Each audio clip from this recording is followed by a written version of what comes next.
Westville came up short in last year's championship game and will try for that elusive title today versus the 2005 state champions from Dakota. The Tigers, the Indians, get it on next.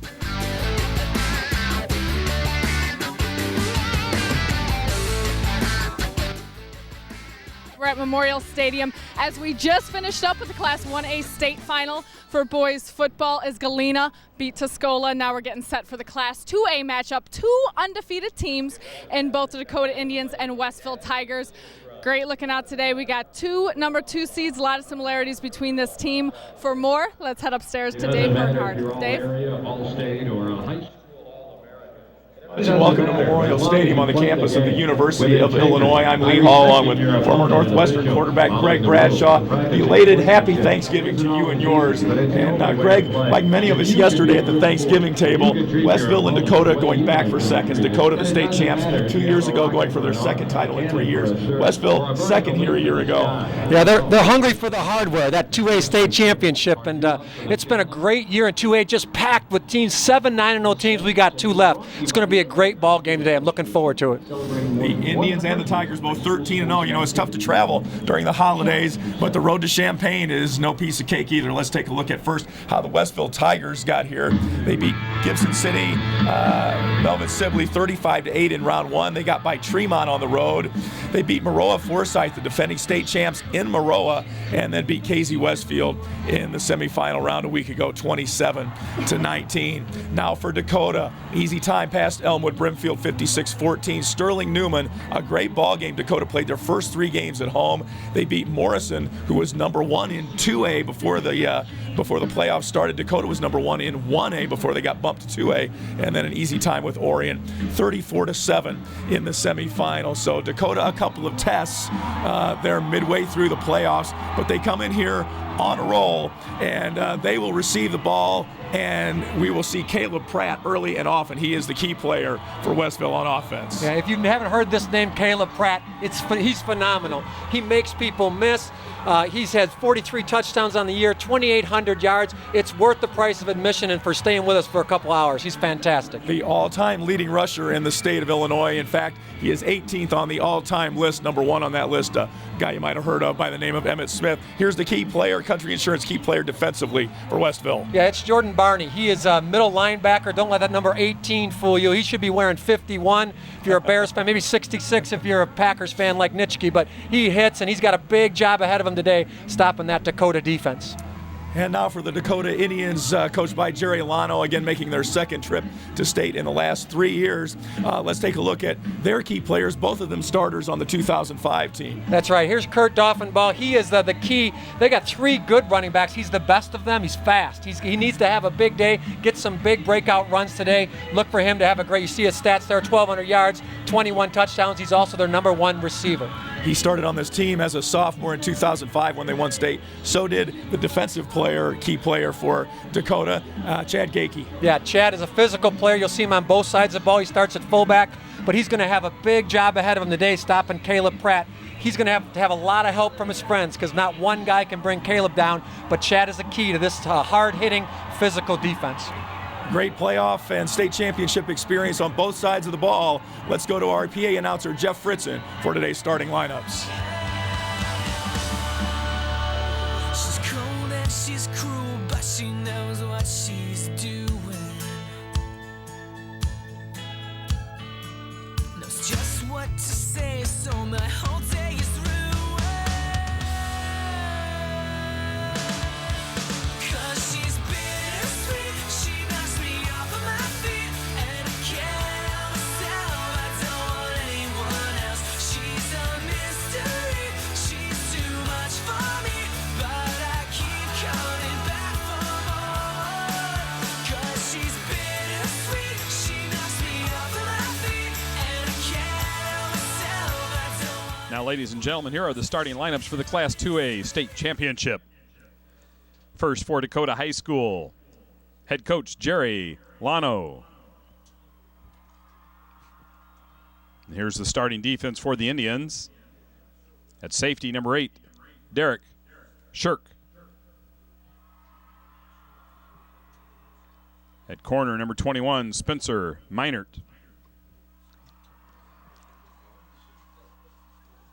At corner, number 42, Alex Turman.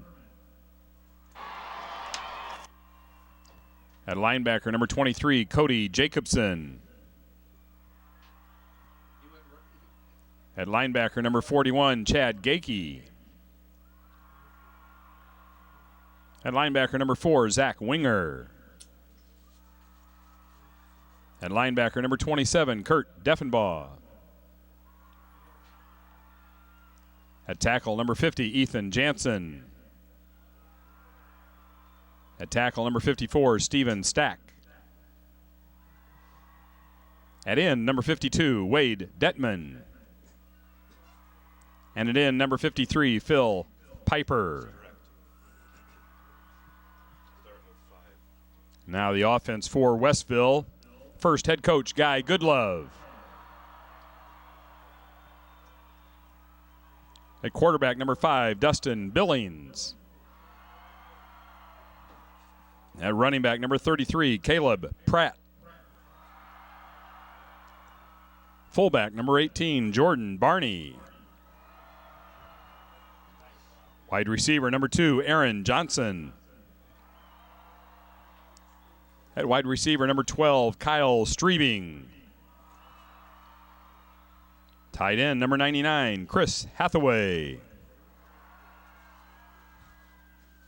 Offensive lineman, 52, Dusty Zoyer. Lineman, number 53, Jeremy Luchka. Lineman, number 55, Alex McMahon. Lineman, number 57, Brad Falconio. And lineman 56, Austin Gay.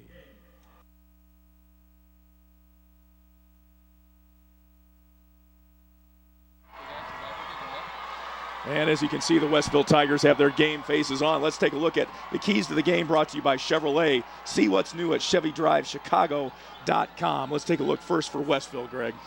Yeah, Westville, the first thing we got to do today for them, if you're Coach Goodlove, you got to be physical. You got to hit this Dakota team straight up in the hole. They like to just pound the ball. They're a running football team. Westville, of course, you know, we talked about it. Everyone's been talking about it. Get the ball to Pratt early and often. He gets going. This team goes behind Pratt. And then lastly, limit the turnovers. They just want to get Pratt hot, get him moving, and not turn the ball over. Now for Dakota, we just talked about it. Helmets on number 33. One guy is not enough. You're going to see it quickly. You cannot tackle him with one guy. You got to have a gang tackling on this guy. Number 2, force third and long. The quarterback, Dustin Billings, has only thrown the ball 53 times this whole year.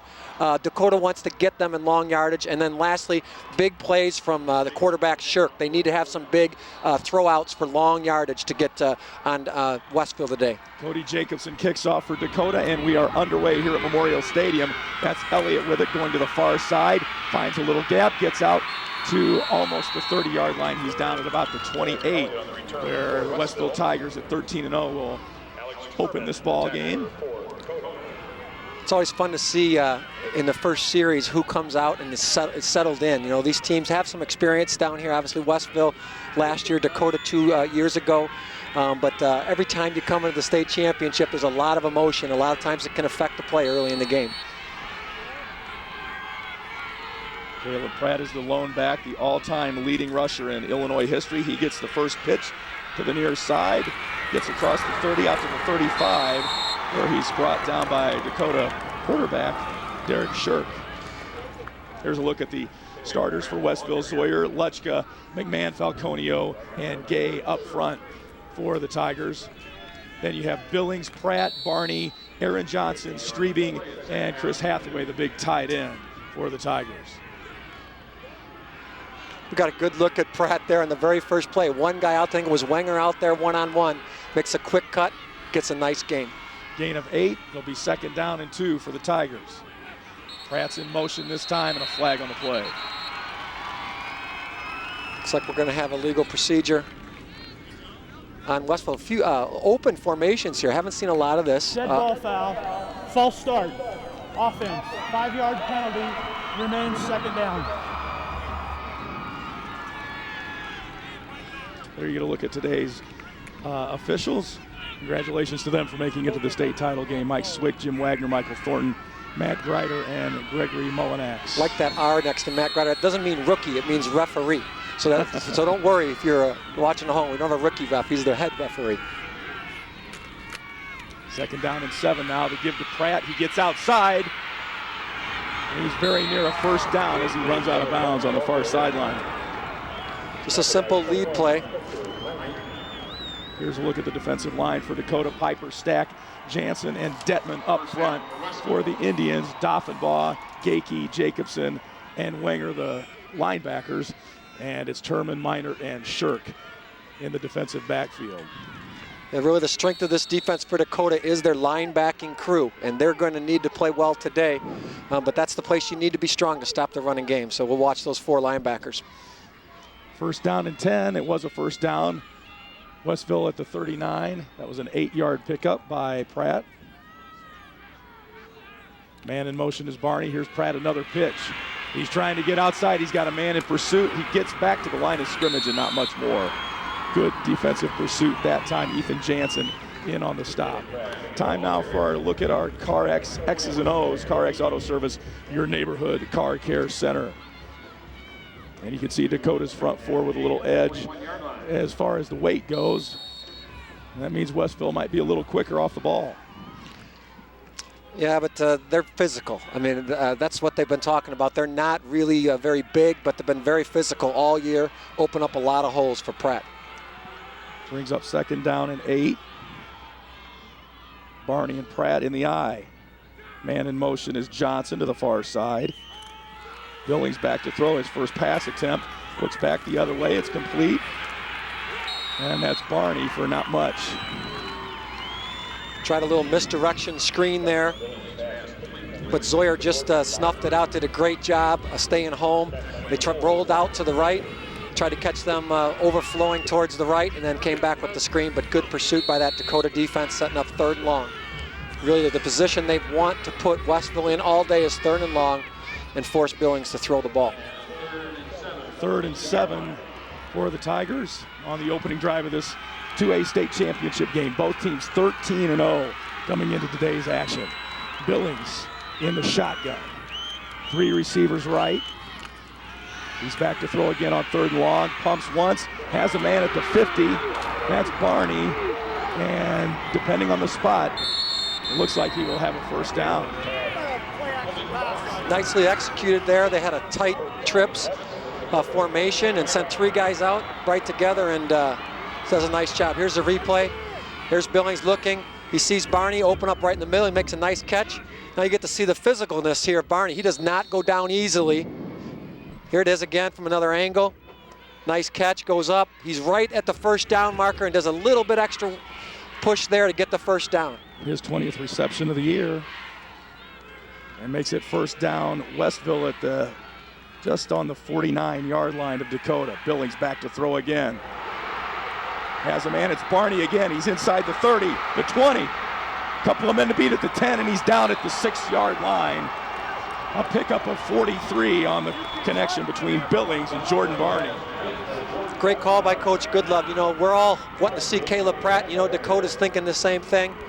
A little fake on the counter tray, drop it out to the fullback, and beautiful execution here. You see, we've seen the ending of it after the fake to Pratt. Barney's out there, some good downfield blocking.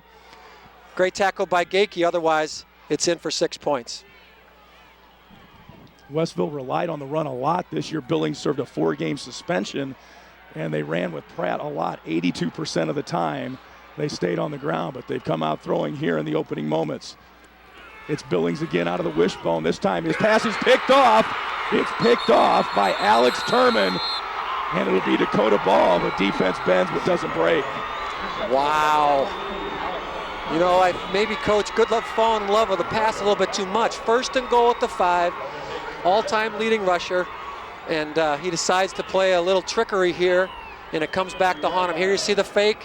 Turns out Billings in traffic, kind of throws it across his body, and a great job there on defense, and big play by Turpin there, and a huge turnaround.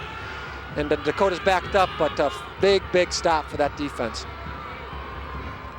Deep in their own territory, it's Shirk with the handoff to Gakey, and he doesn't get much. Pratt in on the tackle that time for Westville. Yeah, nice play on the defense. You'll see Westville, they fly around. Got a chance to see them on film a little bit. They fly around and very, very physical on defense. We talked a little bit earlier. They're not real big as a team, but they just get to the ball and they hit. And they've had a lot of turnovers this year, and they're very physical defense. Gakey and Doffenbaugh both ran for over 100 yards in their semifinal win over Orion last week. This time it's the give to Doffenbaugh, their leading rusher. He's out across the 10. Ball stripped, it's on the ground. Looks like they got it back. Whew. Doffenbaugh had it stripped away by a Dakota defender. Let's see who it was. Well, they're out of the wishbone here, and they just hand it off to Doffenbaugh. Remember, he's got some speed, and you see it here. He's about to break in the open, but he forgets the ball. He might have gone for another 10 or 15 yards, but a nice strip. Who was that? I didn't see it. Dusty Zoyer. Yeah, Zoyer again. Here he comes in. Nice job tackling the ball, hand right on it, and Dakota's awfully lucky to get it back. 3rd and 2, big play here. They'll go out of the wishbone again. Give is to Doffenbaugh going to the far side. He's got the first down and more as he goes out of bounds across. Well, let's see where they mark it. Right about the 20-yard line. Here's a look at the offensive line for Dakota. Rummage, Detman, Piper, Jansen, and Stack up front for Dakota. Shirk is the quarterback. Wenger, Gakey, and Doffenbaugh, the 3-year starters. Minert at one end, and Cody Jacobson.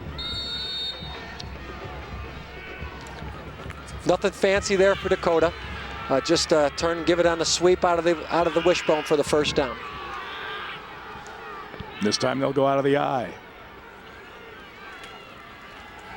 Shirk will pass. Looking for a man to the near side, and it's incomplete. The intended receiver was Chad Gakey. Ooh. Here's a look at the defense of Westville. You got Jeremy Luchka playing at defensive end, Ethan Fredmansky, Luke Schaefer, Corey Dickin, and Chris Hathaway, the big 6'3" defensive end. Then we got Caleb Pratt. Dusty Zayer's been playing great football in the middle, and Jordan Barney, as we talked about before. And then the defensive backfield, we got Aaron Johnson, Kyle Shreeving both ways, and Alex McMahon. Westville dodged a bullet there, Lee. Wide open was Gakey. Probably would have had 6 if he'd held on. Gakey is the lone back. And the man in motion is Dornick, and he's down at about the 22-yard line. Evan Dornick, a 5'9" sophomore. Here's a look at the in the trenches by CarX. We got Dakota, their offensive line, 5'10", 202. They're a little short, but they pack some pounds. And then we got Westville up front. Talked about it, not too big, 6 foot, 194, but as we talked about, they run around and they hit people. 3rd down and 7. Shirk will try to throw again. Looking downfield, has a man, that's Minert. He's got a first down and more to the 40, to the 50. And he's wrestled down at the Westville 43-yard line, a pickup of 33. Well, big play on 3rd and 8 here. Really calm in the pocket here is Shirk. They brought a blitz. Westville came with a lot of men. He just sits back and hits Minert, and then he does the rest.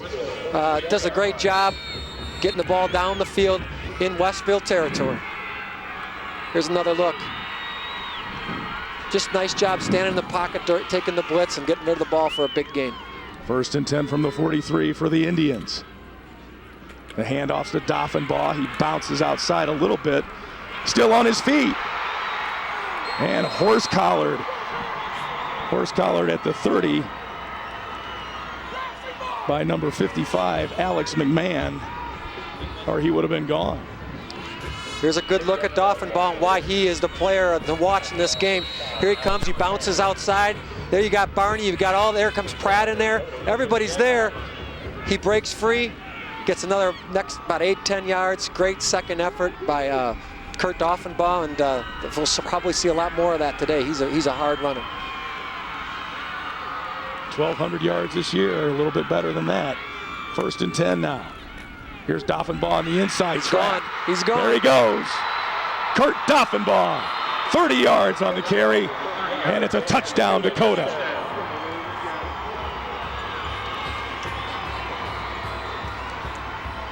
His 22nd touchdown of the season, 38th career touchdown for Kurt Doffenbaugh.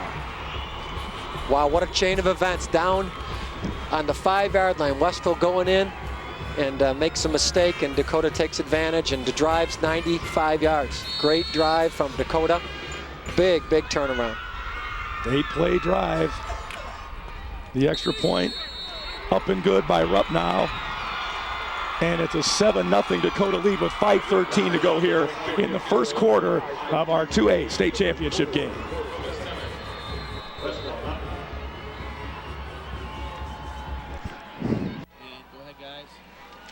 And we are back, 7-0 Dakota. They make a turnover count. Take it 96 yards. Yeah. Westville throwing on 1st and 5 at their own 5. First and goal at the 5 for Dakota. Hard to believe that they might do that at 1st and goal from the 5, but you know what? They chose to do it. Dakota took advantage. Caleb Pratt has it. Still on his feet and out of bounds at the 30-yard line. Let's go downstairs to Sarah Kustok.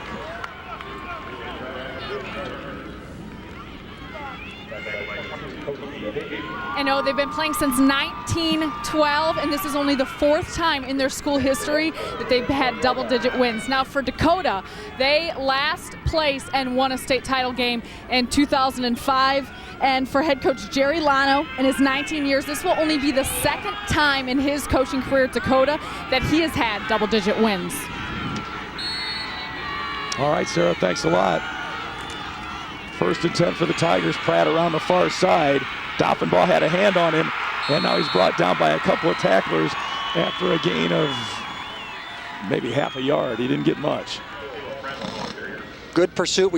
We talked about in the pregame getting helmets on Pratt, and you'll see the pursuit here. You see everybody, there's Gakey, there's Zoyer, everyone's out there, 3-4 guys right around Pratt. Excellent job, 1-yard gain. A lot of momentum right now on Dakota after that interception. The fans are crazy over there, and their defense is fired up. 2nd and 9 for the Tigers. Gives to Pratt. He's met right at the line of scrimmage. That's Cody Jacobson, a 6-foot, 180-pound junior, right there for the stick. Great job by Cody. They run the little counter tray here. You'll see both the backside tackle and end coming through here. Cody just slips through, makes a great play, good sure tackle, wraps up for basically 1-yard loss there. Great defense out of Dakota right now. Brings up 3rd down and 10.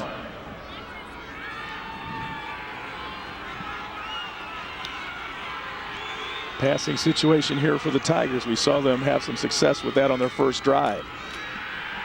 Billings rolls. Nowhere to go, rolls right. Can't find a man, and he's going to be lucky to get back to the line of scrimmage. That'll bring up 4th down, and the Tigers will have to kick it away. Nobody open. Good job on that defense. See, this time they knew the Westville was going to throw. They did a nice job in the defensive backfield, and Billings tried to get what he could. And again, nice job by that defense. 2 big stops now. 1 with the interception, now here on downs. Westville will kick it away. Alex McMahon back to punt for the Tigers.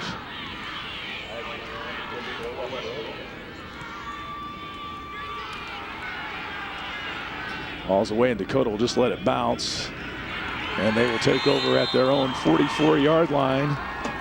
Punt of just 24 yards. I don't see any flag. I guess he's into the wind that time, wasn't he? There's not too much wind here today. It's actually a nice day. It's did we get a degree? But we're probably what? I'll say 42. 40 degrees, 42 degrees. All right, we'll take that as the official degree. But it's I know nice. a weatherman, so. Yeah, all right, there you go. You know a weatherman. That's as good as having a weatherman, because half the time they're wrong. But it's a really nice day. You can see the sun and really not too much wind. Dakota from their own 44 with a 7-0 lead. The handoff is to Gakey, and he gets maybe a yard. All-state Illinois High School Football Coaches Association player Chad Gakey, 5'11", 180-pound senior. A good yang to Curtis Doffenbaugh's yang. Yeah, exactly. They want to establish him, even though that didn't get a lot of yards there. It's nice to get him the football just so they don't key on Doffenbaugh the whole time. Wishbone this time. Shirk will throw instead. He has a man deep. Oh, it's Minor, and it's busted up there. Was that Pratt?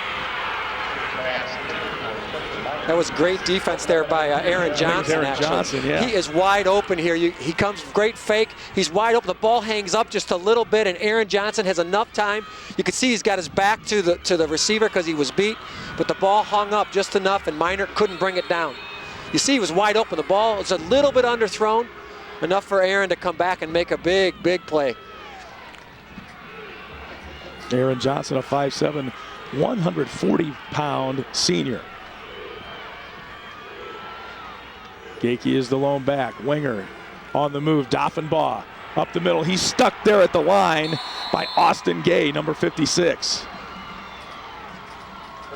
3rd and long there. Just tried to trick him with the play they scored on earlier. That little counter play to Doffenbaugh that they went for 45 for the touchdown, and this time the defense would have none of it. Nice job right there. So it'll be 4th down. Dakota will have to kick it away. Cody Jacobson averages just under 32 yards per punt, standing at his own 35. High end over end kick way out of bounds. Let's see where they mark it. Yeah, that one got off a little bit of the side of the foot there. Look at it, he's coming way back. Don't you love it how they put that? People always wonder what happens right there. Well, that, 19 yards on that punt, 24 on the last one for Westville. Here's the tale of two cities. Yeah, we got Westville over here. You see their city, Westville, Dakota. We got population. Look at the difference, 3,100 to 600. Their counties. Everybody back home in Vermilion, say hi. We're talking about you. Stevenson County, and then their enrollments, 311, 371. This is 2A football. It's a great thing for these cities. You know, it's the whole city out here today. Makes it fun. Here's the handoff to Pratt. Cuts back inside. Gains about 3. We'll bring up 2nd and 7. Caleb Pratt, 8,319 yards. That's all-time record for Illinois, as we mentioned. 18th nationally all-time. 120 career rushing touchdowns. 125 total. That's also a record. You know, you just say it. 125 touchdowns. That's amazing. He's been 27 touchdowns. We were talking about earlier. 27 touchdowns as a freshman. Yep. Playing varsity football. Billings back to throw. Has a man. It's Johnson. He's very close to a 1st down, and he'll get it as he's brought down by number 21, Spencer Minard, on the coverage. Little simple hitch route. Nice job by Billings. 3-step drop. Plants, throws, and then you'll see Johnson here make a nice little move. He gets about 4 extra yards here after the first hit to get the 1st down. Good, simple execution, not a real dangerous play. Smart play there, for good call by Coach Goodluck. Billings 4 for 5, throwing 63 yards already in this game. 1st and 10. Here's Pratt around the near side, trying to get outside, and does to the numbers, and runs for the sideline. He'll go out at the 42-yard line. Pickup of 11. There's a good example of Pratt here. There's really nothing. This play is designed to run inside the tight end. He just bounces it out. Little dip move here and gets to the outside.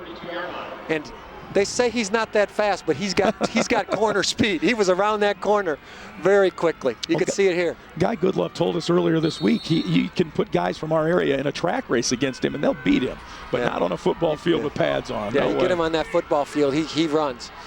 Now a little wishbone from Westville. 1st and 10 at the 42. Pratt looking for a lane and doesn't get much, maybe a couple. Nice job at the point of attack there by Dakota. Number 54, Stack, was right there, turned it in, and had a little help from his friends. And they're doing a nice job, really. Pratt's got a couple of nice runs, but they're really doing a pretty good job here early. Well, Dakota's going to keep their streak alive. They have not allowed a 1st quarter score in the playoffs, and they won't here today. That is pretty impressive defense for Jerry Lano's Dakota Indians. Well, they might get it off. They might get it off. They did. You're going to have to eat your words if they score here. Oh, boy, what a big They're going mouth. deep. Oh, interference. And out. Oh, I don't think that was catchable, was it? Elliott was the intended receiver. And the coverage was there by Alex Turman. I don't know if he could have caught that ball. Yeah, here's the replay. They fake the cross sweep, comes out, and so he's got one receiver deep. He's actually behind him. Yeah, that was a catchable ball. It was a catchable ball, and Actually, you know, it's as a defensive back, you don't want to give up the touchdown. When you're beat, you're like, I'm not going to give up the touchdown. It's better to take the 15-yard penalty. Right. You know, unlike Pass interference, defense, 15-yard penalty from the previous spot, automatic first down, 1 untimed down. Right, they'll get one more play here from the 25. It is not from the spot of the foul like it is in the NFL. That's right. And so it's worth taking that penalty. You bet. Now, Lee, there's another opportunity for you have to eat your words. Maybe we were thinking, Coach Goodlove's thinking the same thing. Let's get that touchdown in that first quarter. Here's the give to Pratt. He's trying to make a liar out of me. And Doffenbaugh and a couple of his buddies are there to stop him. So it will be Westville ball driving when we return. We played 1 quarter in the 2A state championship. Dakota leading Westville 7-0.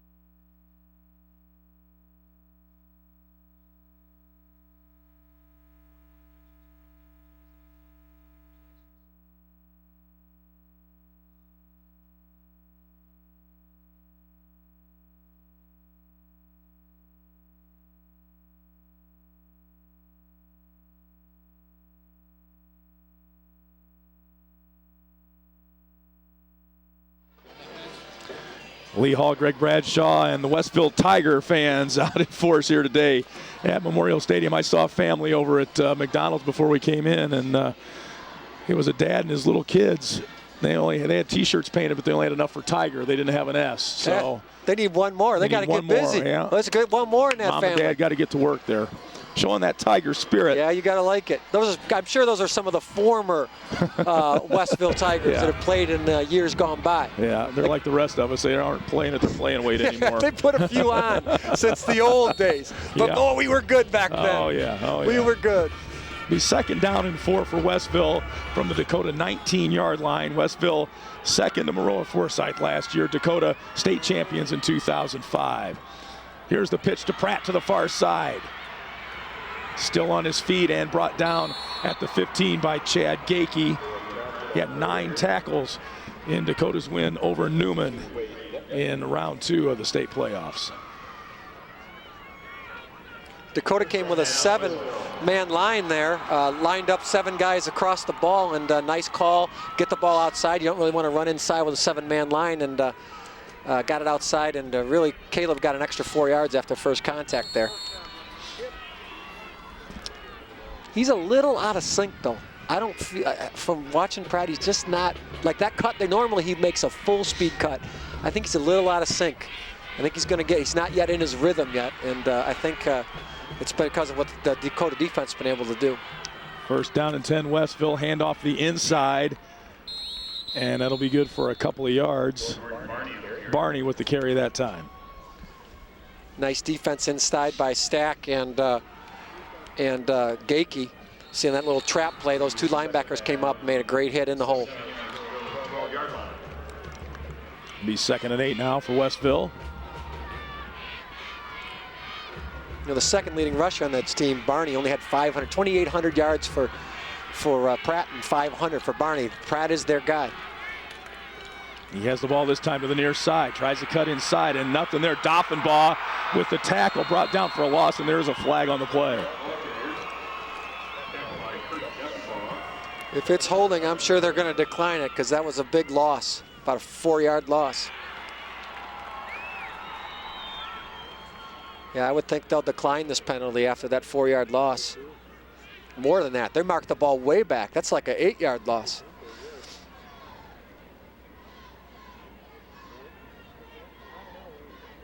You can see Jerry Lano on the sidelines with his hands upturned, trying to figure out what his options are here.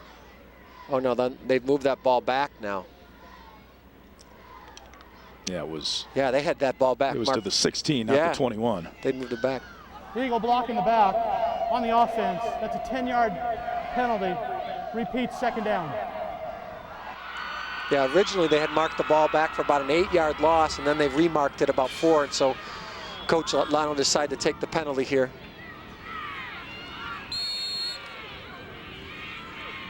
It'll be 2nd and 20 now for Westville. Haven't really been able to get, they got that first drive and they got down to the 5 and they threw the interception. They haven't been able to get anything going since. Yeah, they've had a few good runs, but it was their passing actually that got them down there, and then a little greedy on the pass when they got close to the goal line. Backs in the eye. Billings back to throw. Looking for a man. That's Elliott. Jump ball, and it falls incomplete. There on the coverage was Alex Turman for Dakota, 5'7" senior. Yeah, it's good coverage by Turman. You'll see the ball come off a little bit funny here off of his hand. You'll see it kind of waver. The ball's kind of floating there. Not a real good throw, but a good job actually there by the defense there to make a nice play, and then nice leap there by who's that? That's the Turman. Elliott on offense here. Elliott made a nice leap for the ball, Elliott, but just a little bit underthrown. 3rd and 20 for the Tigers. 3 receivers to the far side. Here comes the pressure, Gakey. And that pass, I believe that was an offensive lineman. That Zoyer, that's the center. Yeah, that was. Here it comes. He's really covered here. Billings goes back, he's looking, you'll see Zoyer right there actually goes up, tries to catch it. I don't know, he wasn't downfield. I don't think he was the intended receiver. No, I don't think. You see Pratt there getting knocked down. Yeah. So, yep, actually good defense there again. Bringing up 4th down, looks like they're going to go for it here. 4th and 20, and they'll play a little field position here if nothing else. Yeah, it's really 4-down territory here. 10-17 to go second quarter. Dakota with a 7-0 lead, and it'll be Guy Goodlove calling timeout here on 4th and 20. 10-17 to go second quarter. Dakota up 7-0 here in our 2A state title game.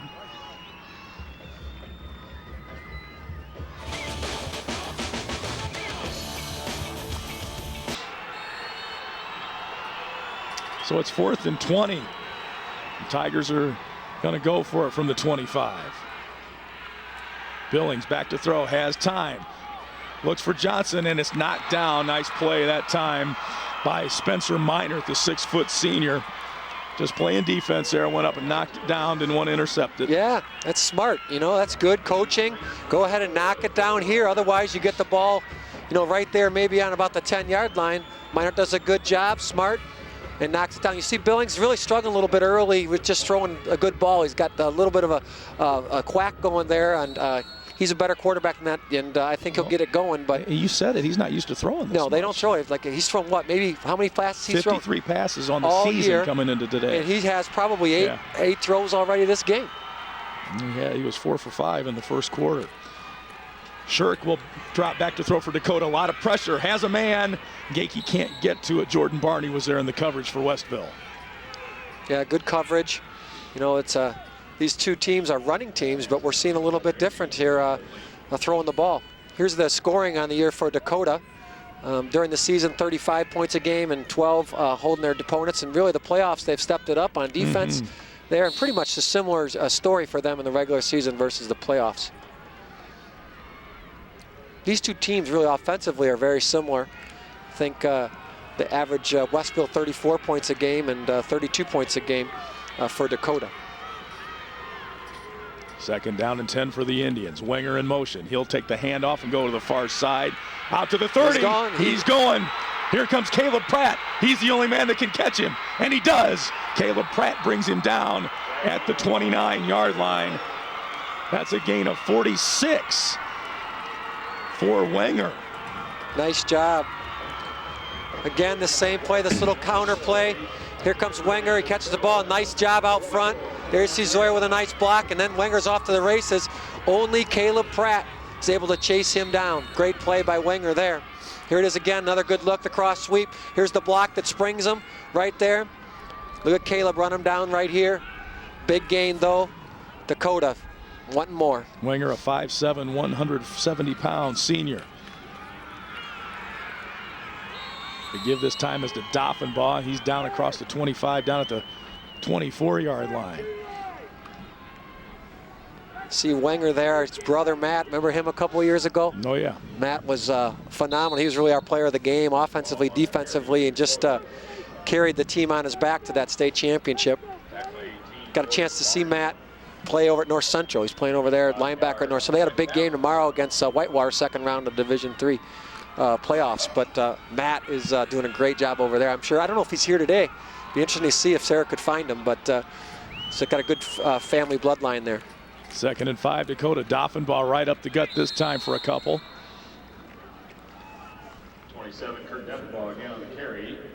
Tackled by number 27, Brandon Pratt. Doffenbaugh has the only score of this ball game, a 30-yard run right up the gut. 3 on the play. And that's the only scoring so far in this game. Dakota up 7-0. Very stingy Indians defense. Westville trying to keep them off the board here.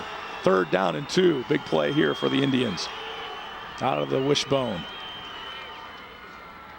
And they had an offensive lineman move. Minert moved on the far side, so they'll back up a little bit. Yeah, it's a big break there for Westville. 3rd and 7 is a lot different than 3rd and 2, particularly for these kind of offenses that like to run the football. They'll figure they're going to get 2 yards and 2 downs on 3rd and 4th. Now it's a little bit different story. Derek Shirk leads his team out of the huddle. Threw for over 1,000 yards this year. I wonder if Jerry Lano has had a quarterback throw for over 1,000 yards in his 19 years at Dakota. Doffenbaugh is open, but so is Minert, and he's in for the score. 26 yards. Shirk up top to Spencer Minert, the 6-foot senior. That's his 6th touchdown catch of the year. That's a great execution there by Shirk. We'll see it on the replay, but that was phenomenal. Wide open in the corner, puts the ball right on the money. Shirk's got a lot of composure. He doesn't throw in a ton, but he's really looked calm and composed today. He stood in there on the blitz earlier in the game, and there just delivered a strike for 6 points. Todd Rupp now just a sophomore in for the point after. This will be his 2nd of the game. High snap, and it's blocked. It was a high snap, so it'll be 13-0 Dakota as we go to break with 8:06 to play here in quarter number 2 of our 2A state championship game.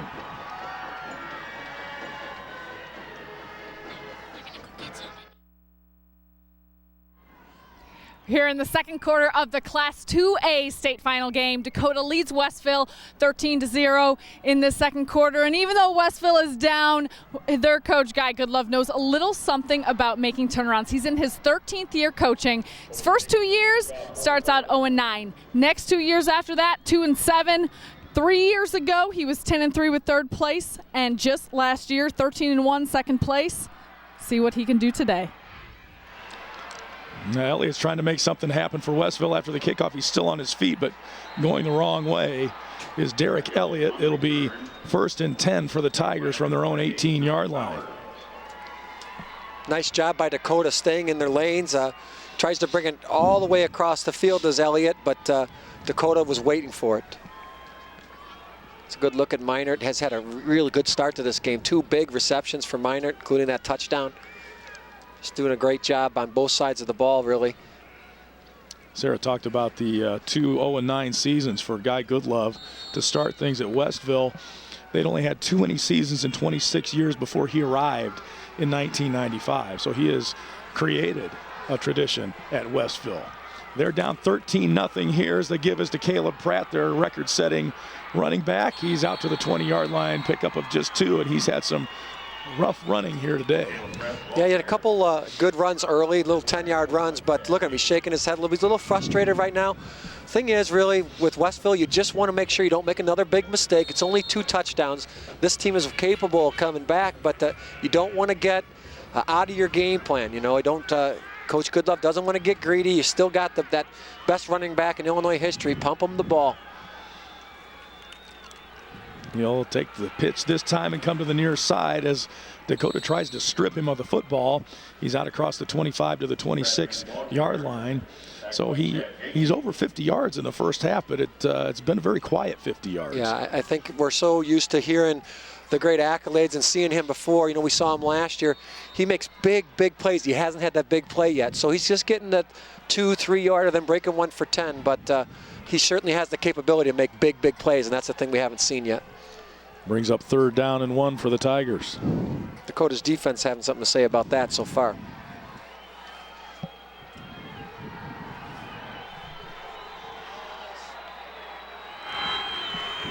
Backs out of the eye, the handoffs to Pratt. He's got a first down, still on his feet across the 30, out to the 31-yard line, gain of 5. It'll be a first down for the Tigers. And this is a situation that Guy Goodlove was concerned about this week, falling behind Dakota. And he said they're really going to be tough to score on once they get ahead of you. Yeah, as Coach knows, it's a game of emotion.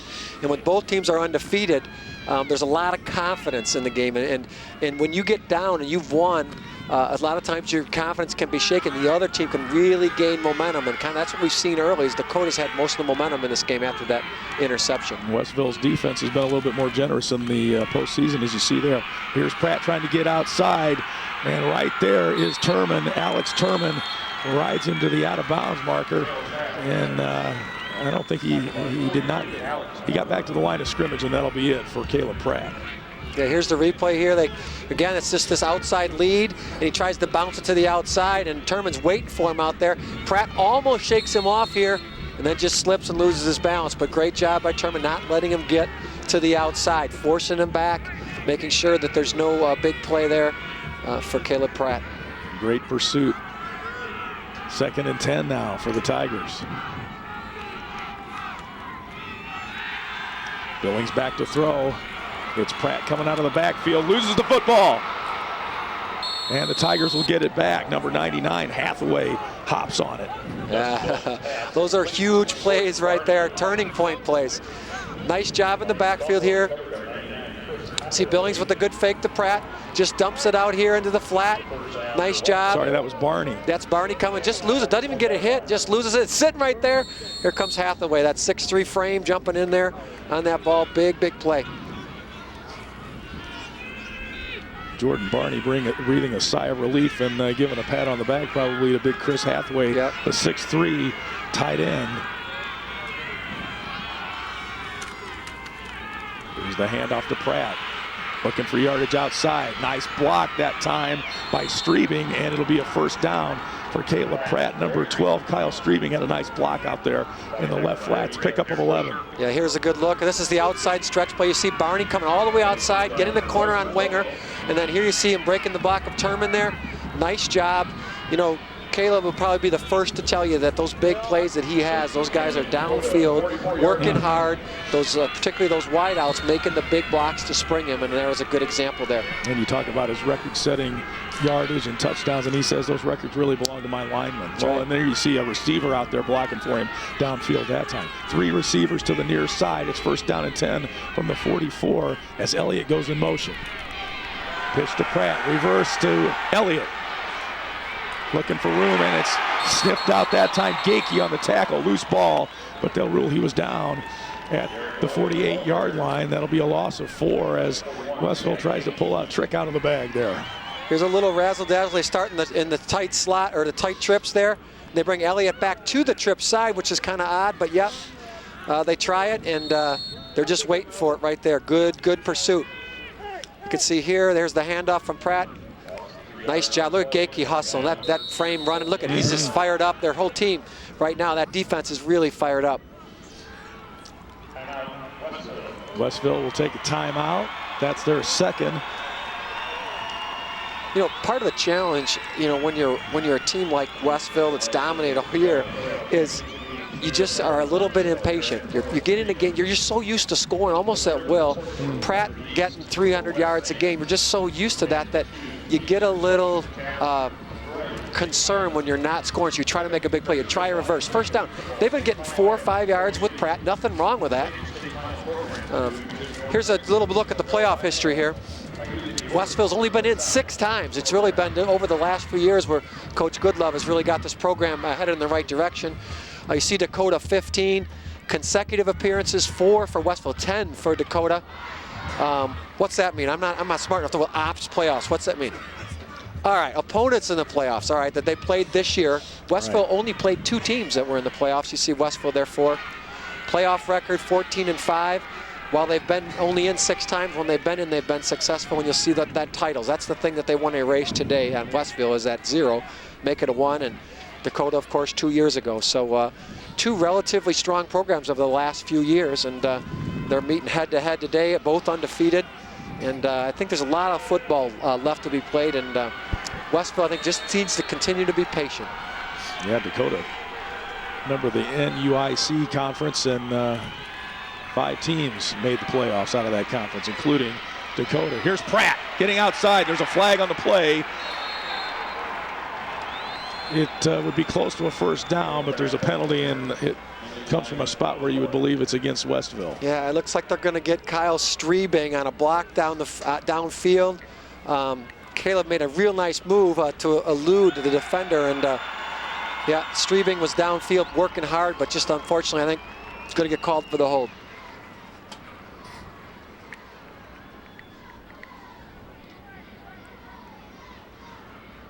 They're talking it over there. Yep, that's the flag there. Holding, offense, 10-yard penalty from the spot of the foul. Repeat second down. That's 5 penalties now on Westville for 58 yards. Here's the pitch to Pratt. He's making some real good moves here. You'll see Strebing right there. You see it right there as he came by, hit him in the back there. And unfortunately, he's going to race that big gain from Pratt. Close to the first down he was. Now they're going to be set back for 2nd and 20. But you can see the explosiveness there and the elusiveness of Caleb Pratt. And I think they got to keep giving him the football because he can make those big gains. 2nd and 20 for Westville, 4:16 to go here in the second quarter of our 2A state championship game. Pratt can throw. He's looking to throw. He's 2 for 2 this year. He's almost 3 for 3, but Shirk was there to break it up for Dakota. 2 for 2 this year throwing for Caleb Pratt, 2 touchdowns. Okay, here's the pitch out to Pratt. He's looking to throw. Minor's doing a great job. Really was covered. This is really fortunate for Westville that this was not intercepted. They had 2 defenders. Were not fooled whatsoever on this play. And really, you know, when you're 2nd and 20, that's not necessarily the time to pull that out because most everybody in the stadium knows that you're going to throw the football. You know, and so did Corey Minor, and he was back there waiting for it. Second time this game, it's been 3rd and 20 for Westville. They put themselves in a hole, penalties, and a lot of 3rd and longs here. And it's going to be 4th down now. Ethan Jensen steps through the line and brings down Caleb Pratt for a loss on the play. Nice play by Jansen. He wasn't fooled either. It seems like Dakota's just right now 1 step ahead of Westville. They're kind of just anticipating what's happening. They're doing a great job flying to the football and just causing a lot of problems for that Westville offense right now. A loss of 7 that time. Westville will have to punt again. Alex McMahon will put it away. Minor Doffenbaugh back for Dakota. Man keeps it low and goes for the sideline, and it'll go out of bounds at the 39-yard line. Punt of 23. Punter's not having very much luck here today. No, they're not, and they're probably not used to punting very often, these 2 teams. That's true. That's part of the problem, but I think right now is a huge point of this game. Westville needs to have a stop here. They're only down 14 or 13-0, and they cannot go into the locker room here down 3 scores. They just need to hold them now for 3. They got 3:17 on the clock, and they need a good defensive stand here, and they can go down at most 2 touchdowns down. Shirk the handoff to Turman, and he's brought down behind the line of scrimmage.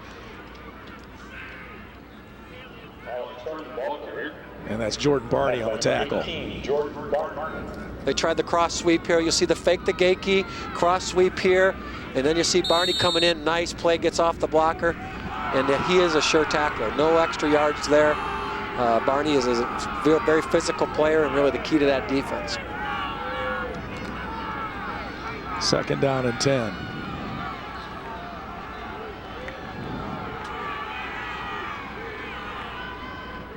Wenger in motion. Shirk back to throw. Looking to the far sideline, has a man, that's Doffenbaugh. He's knocked out of bounds by Jordan Barney at the 44-yard line. Again, that great play action pass really has fooled Westville. Just a very simple fake the lead, the Gakey. Shirk with great composure, was looking deep, his deep man was not open, drops it off short, and a nice gain. Pickup of 17. Derek Shirk really has been, I think, the difference right now in this game. He's just playing with great composure, making good decisions with the ball, and really has got this team off to a good start. He started as quarterback on the 05 sophomore team. They threw quite a bit back then. Looking down the middle for Doffenbaugh, just out of his reach as he dives for it at the 12-yard line. Shirk will tell you our team passed quite a bit that year. Most of the time people think of Dakota as run first, pass second. There's enjoyment in changing it up a bit. It's definitely giving us more weapons. You could see just a good job. You could see him there. Good camera work there up with the guys in the end zone. You could see his eyes. He's looking. He's just composed. The game looks like it's a nice slow pace, just a little bit out of the reach here of Doffenbaugh, but really nice look from Shirk and a good decision with the football. Second and Doffenbaugh up the middle. Still on his feet at the 35 to 30. Here he goes. Curtis Doffenbaugh with his second touchdown run of the game. 44 yards on the touchdown for Dakota. Nice run. Good execution up front.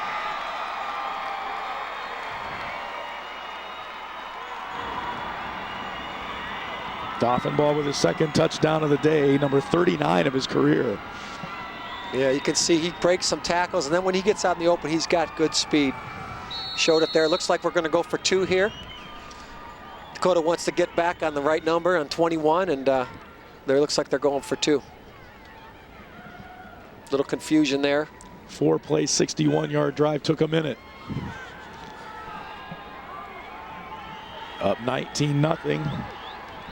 The Indians will go for 2 here. Hand off to the near side is to Dornick. Pushes his way into the end zone. And it's a 2-point conversion for the Indians, and they go up 21-0. How about the power that time of Evan Dornick? Yeah, it was good a nice upper body run. strength. Yeah. Right now, there is not much energy on the Westville sideline. Not much energy in their players. That was really, they had a nice, they had guys over there make this play. Here's the good look at the touchdown. You see the nice job pulling guards, and then 2 broken tackles there. 3 makes another man miss. Out in the open, and he's gone. He's got great speed once he breaks out in the open, and here's another angle on it. Doffenbaugh, a 30-yard touchdown to start the game. 44 yards there.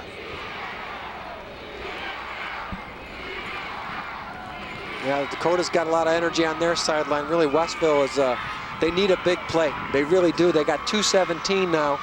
Now they're down 3 scores, and now they need to, it'd be really important for them to maybe get some points on the board before half.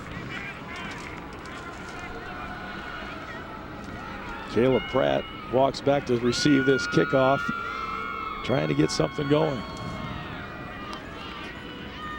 Yeah, 21-0 Dakota.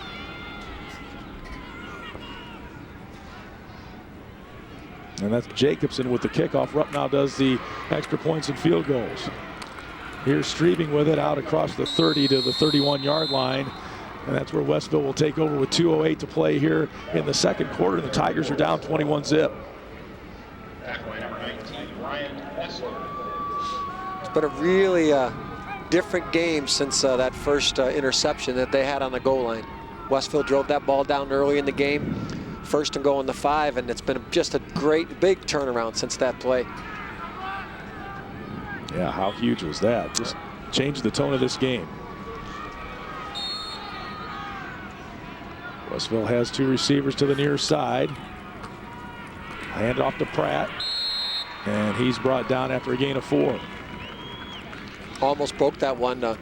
Just an arm tackle brought him down. That doesn't happen very often, but so you could just see him. He's just a little bit, he's got his head down a little bit. I think they need a big play out of him to get the energy back on this team. Caleb Pratt had 159 yards on 25 carries in last year's championship game and a touchdown against Maroa Forsyth as the Tigers finished 2nd a year ago. Clock winding down here in the second quarter. 2nd and 6 for the Tigers. Give is to Pratt to the left side. He'll get a couple. Dakota has been oh so stingy. They held Orion to 7 points. Orion averaged 38 coming into that playoff game. They're the only team to hold Orion under 20 points. and held them to 79 rushing yards. So their defense has been pretty tough in the postseason. Yeah, they're just playing really, really well right now. Everything that Westville tries to throw at them, they seem well prepared for. Looks like Coach Lano has done a nice job getting them ready to play this football game, and they're executing well. 3rd and 5. Billings out of the shotgun. And it's behind Pratt. Incomplete. They'll bring up 4th down with 39 seconds to go here in the second quarter. Take another look.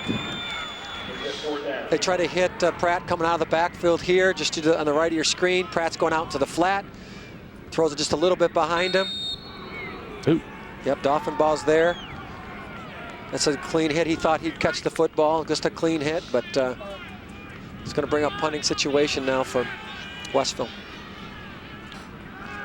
Alex McMahon will have to kick it away again. Dakota doesn't even have anyone deep. They're just going to let it ride. There's a good punt. Nice bounce for Alex McMahon. Punt of 54 yards.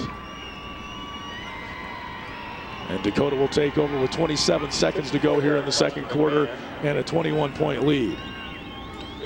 Yeah, it's been a difficult half for Westville, but that's the beauty of halftime. You know, Coach Goodlove's going to grab these guys. These guys have had success all year. They will not quit. He'll get a chance to rally them, talk to them a little bit, and get them, again, prepared for second half. And this game's a long way from over. I really believe that Westville's going to come out here and play a lot more inspired here in the second half. Shirk will take a knee. Westville has a timeout left. They could take it if they'd like. Not sure why they stopped the clock, but it's running again. And that's just going to do it now, I believe, for the first half. As Dakota will let it run out with a 21-point lead. Very impressive half of football for the Indians. Yeah, they did. They played very well in the first half, but there's two halves to a football game, and it's happened more than once. You can see how the tide can turn. It's emotion that plays a big part in these football games, and Westville just going to have to make some plays to get some energy second half. The Indians halfway to their second state championship in the last 3 years. Westville trying to improve on that second place finish from a year ago. 21-0, the Indians lead at Dolphin-ball with 2 touchdowns in the first half, a touchdown run of 30 yards, a touchdown run of 44 yards, and that sandwiched a Shirk 26-yard pass to Minard for the other Dakota score, shutting out Westville here 21-0 at halftime. Let's go downstairs to Sarah Kustok. She's with Jerry Lano. Thanks, Lee. Coach, 0-0 ball game. Westville has it. 1st and goal at the 5. You get that pick. How did that change the complexion of the game for you guys? Well, that was a big change, and it's just something our kids have been doing all year. It's almost like they expect it to happen, but that was a real big sudden change. And we know Caleb Pratt has been Westville's go-to guy. How have you been able to slow him down? We haven't slowed him down. He's getting his yards, but if we can hold him to 3rd down and make him throw the ball, we've been getting a little pressure on him. Looking in the second half, what are you going to tell your team? Well, we're going to try to do the same thing we've been doing. It's been working so far, but we know they're a good team, and it's going to be hard. Sounds good, Coach. Thanks so much. Good luck this second half. Lee? All right, thanks a lot, Sarah. Jerry Lano, a man of few words, but his team's doing a lot of talking on the scoreboard, leading Westville 21-0 here at halftime of our Class 2A state championship game.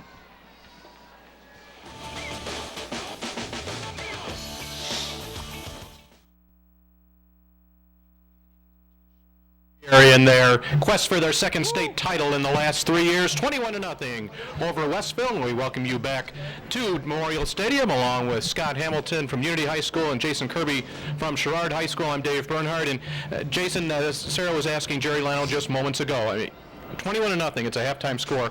But a play early in a game turns this entire game around, that interception at the goal line. I think so. Westville got the ball all the way down the field, first drive of the game. They take it all the way down to the 10-yard line.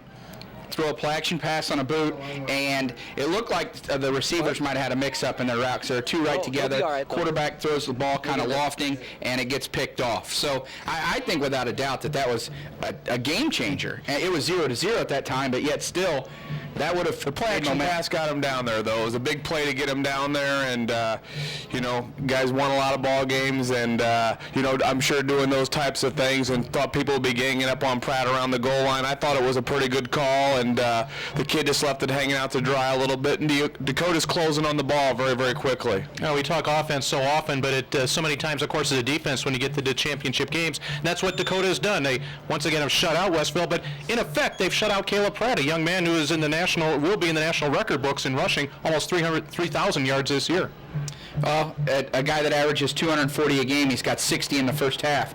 Most people, you wouldn't think that that'd be shut him down, but that's doing a pretty good job on Mr. Pratt. Yeah, I think they've done a good job of finding him not only in the running game, but in the screen game and the passing game as well. Offensively for Dakota, they have mixed in their plays very nice. So talk about balanced offense. We've seen it today for the Indians. Yeah, in the past, Dakota hasn't been the type of team that would have a 1,000-yard passer and all the running that they've had as well. The play action that they have had has been fantastic. Yeah, and a couple big passes that Westville was able to break up, or could even be a little bit better with their passing numbers. But I think from the perspective because normally you put them on there and we kind of walk through. 77 yards, we got to get Westville's defense cranked up a little too. Well, we'll see if we can do that in a few minutes, but first we'll take a break. It's halftime here at Memorial Stadium. The Dakota Indians band is on the field, and they're leading Westville 21-0 here in the 2A state title game. Start dipping down below 40 here in a little bit, but right now in game 2 of a 4-game set here on a Friday afternoon, it's a 21-0 Dakota lead. Let's take a look at our first half scoring summary, brought to you by Sports Authority, dedicated to the dedicated. Just 3 touchdowns, and they all belong to the Dakota Indians. First of all, it was Kurt Doffenbaugh at the 5:13 mark on that 30-yard touchdown run. 7-0. You gonna do this half for me? 96-yard drive after that turnover. And then into the second quarter we go. Spencer Minor, 26-yard pass from Derek Shirk, 13-0 after the conversion was missed, but then a 2-point conversion followed Doffenbaugh's second touchdown run, 44-yard run for Doffenbaugh, and that brings us to our halftime score, 21-0. Well, earlier on today, we had a state championship won by Galena in Class 1A. They dominated time of possession in that game, and deservedly so, and that's how the game went. But wait a minute, the stat sheet here in this game is all different. What's going on? Yeah, right now Westville's got a 16 minutes, a 7-minute time advantage, and it hadn't helped them much in this case so far. But some big plays. But Caleb Pratt, Mr. Everything running back, has 19 carries for 77 yards, so he's getting his touches, and he's just got to hope that after getting some more of those touches, he's able to break free into the secondary and get him back with a big run early on in the game. So Caleb needs to keep going. They need to keep working the passing game. And on the other side, Kurt Doffenbaugh, he's the one that's really put up the big numbers here. Yeah, Doffenbaugh with 8 carries for 110 yards in the first half. One really long run that probably broke the back in terms of the first half was concerned. And then 77 yards passing as well. As we spoke about, the play-action passes were really big in the first half. One of the keys defensively for Dakota, obviously, is take away Pratt. But what they've done is they've taken away any rhythm in this Westville offense. Yeah, I think the one thing that you talk about is being able to shed blockers and get off of blocks and able to make plays, and been very impressed with Dakota's defensive line and linebackers of being able to shed blocks and run to the ball, and they're turning Pratt in, and those guys are there to make the plays. When you look at Westville, both these teams, they were here 2 years, and you say to yourself, well, nobody's going to really get rattled, but right now it's time for Westville. They've got to take care of business. 24 minutes isn't a lot of time. I think they're probably talking about that in the fact that they've played some big games, and they've been down. They were down in Maroa. They came back and won the game. They've talked about the fact that they've played in this situation before. Let's go, fellas. Let's turn it back on. Let's make sure we can rush the ball, and I look for them to do some play-action passing in the second half as well. Okay, and that's what I was going to say. They're going to have to throw the ball a little bit. Yeah, I think the key is going to be Westville's going to have to get a stop here early. I think Dakota will receive the second half kickoff, and Westville's going to have to get a stop, and hopefully if they can, we'll be able to get a ball game. And we'll see if we can have some turnovers as well. It's been a relatively cleanly played game. We're at the half, and it is a 21-0 Dakota lead over Westville in the 2A state title ball game. We'll be back with more at halftime right here from Memorial Stadium and the IHSA TV network right after this.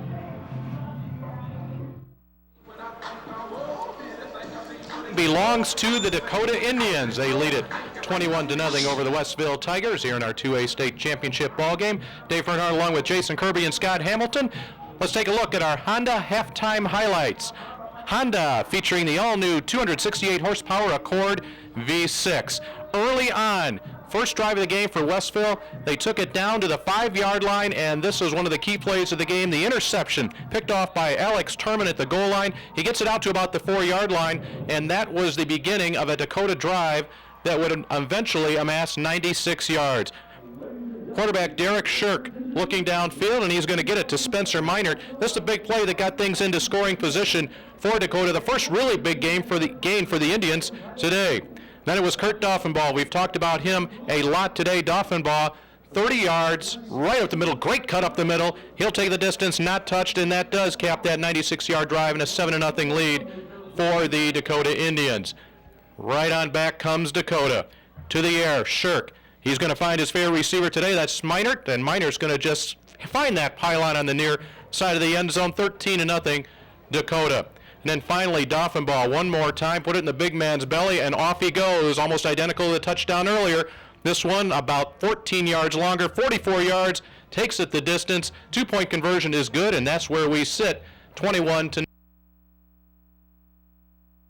These two teams going at it here together with themselves.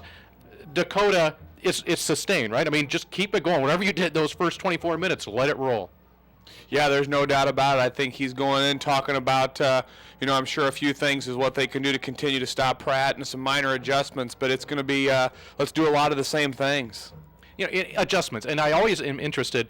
You've been in the locker room here in state championship ball games. With all the media attention is swirled around through the week, with all the excitement that goes through during the day of the game, how much can you really accomplish at the half?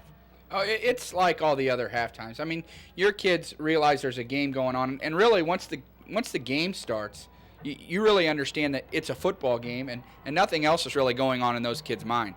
They're ready to play football. Yeah, I think you stick to one or two small things and small details that you can do to help yourself, and don't try to overcoach 14 games into the season and let your horses be your horses. And this is a case of where you look for your senior leadership as well, I would assume. No doubt about it, and I think that you're going to get a steady diet of Pratt, and win or lose, they're going to go down with him, and I think Dakota's going to continue to try to be balanced and spread it out. Caleb Pratt, 19 carries in the first half. Will he have to duplicate those numbers in the second? I think that second number is going to have to be a little bit bigger here in the second half, so we'll see. Westville's done it all year long in the second half, so. Well, you say we go down to Sarah Kustak. She's standing by with one of our head coaches. Thanks, guys. Coach Goodlove, where do you think the breakdown had been on your defense with those Dakota scores? Just not tackling. We're not doing a real good job of tackling. We just got to play better right now. We're there. We know, they haven't done anything that we haven't seen on game film. We've prepared all week for it. We just got to come up and make plays. How do you feel that you can get your offense back into a rhythm? Well, we got the all-time career rushing leader. He's been close to breaking it a couple times. If we can get him free and get him past the first level, we'll make some things happen. Sounds good, Coach. Good luck the second half. Lee, back up to you guys. Okay, Sarah, thank you very much. 21-0 Dakota with the lead over Westville here at the half. And that's been the issue. You haven't been able to get Caleb Pratt past the first line or so of Dakota defense, and that's been a big key to this ball game. We will be back after a break, right after this.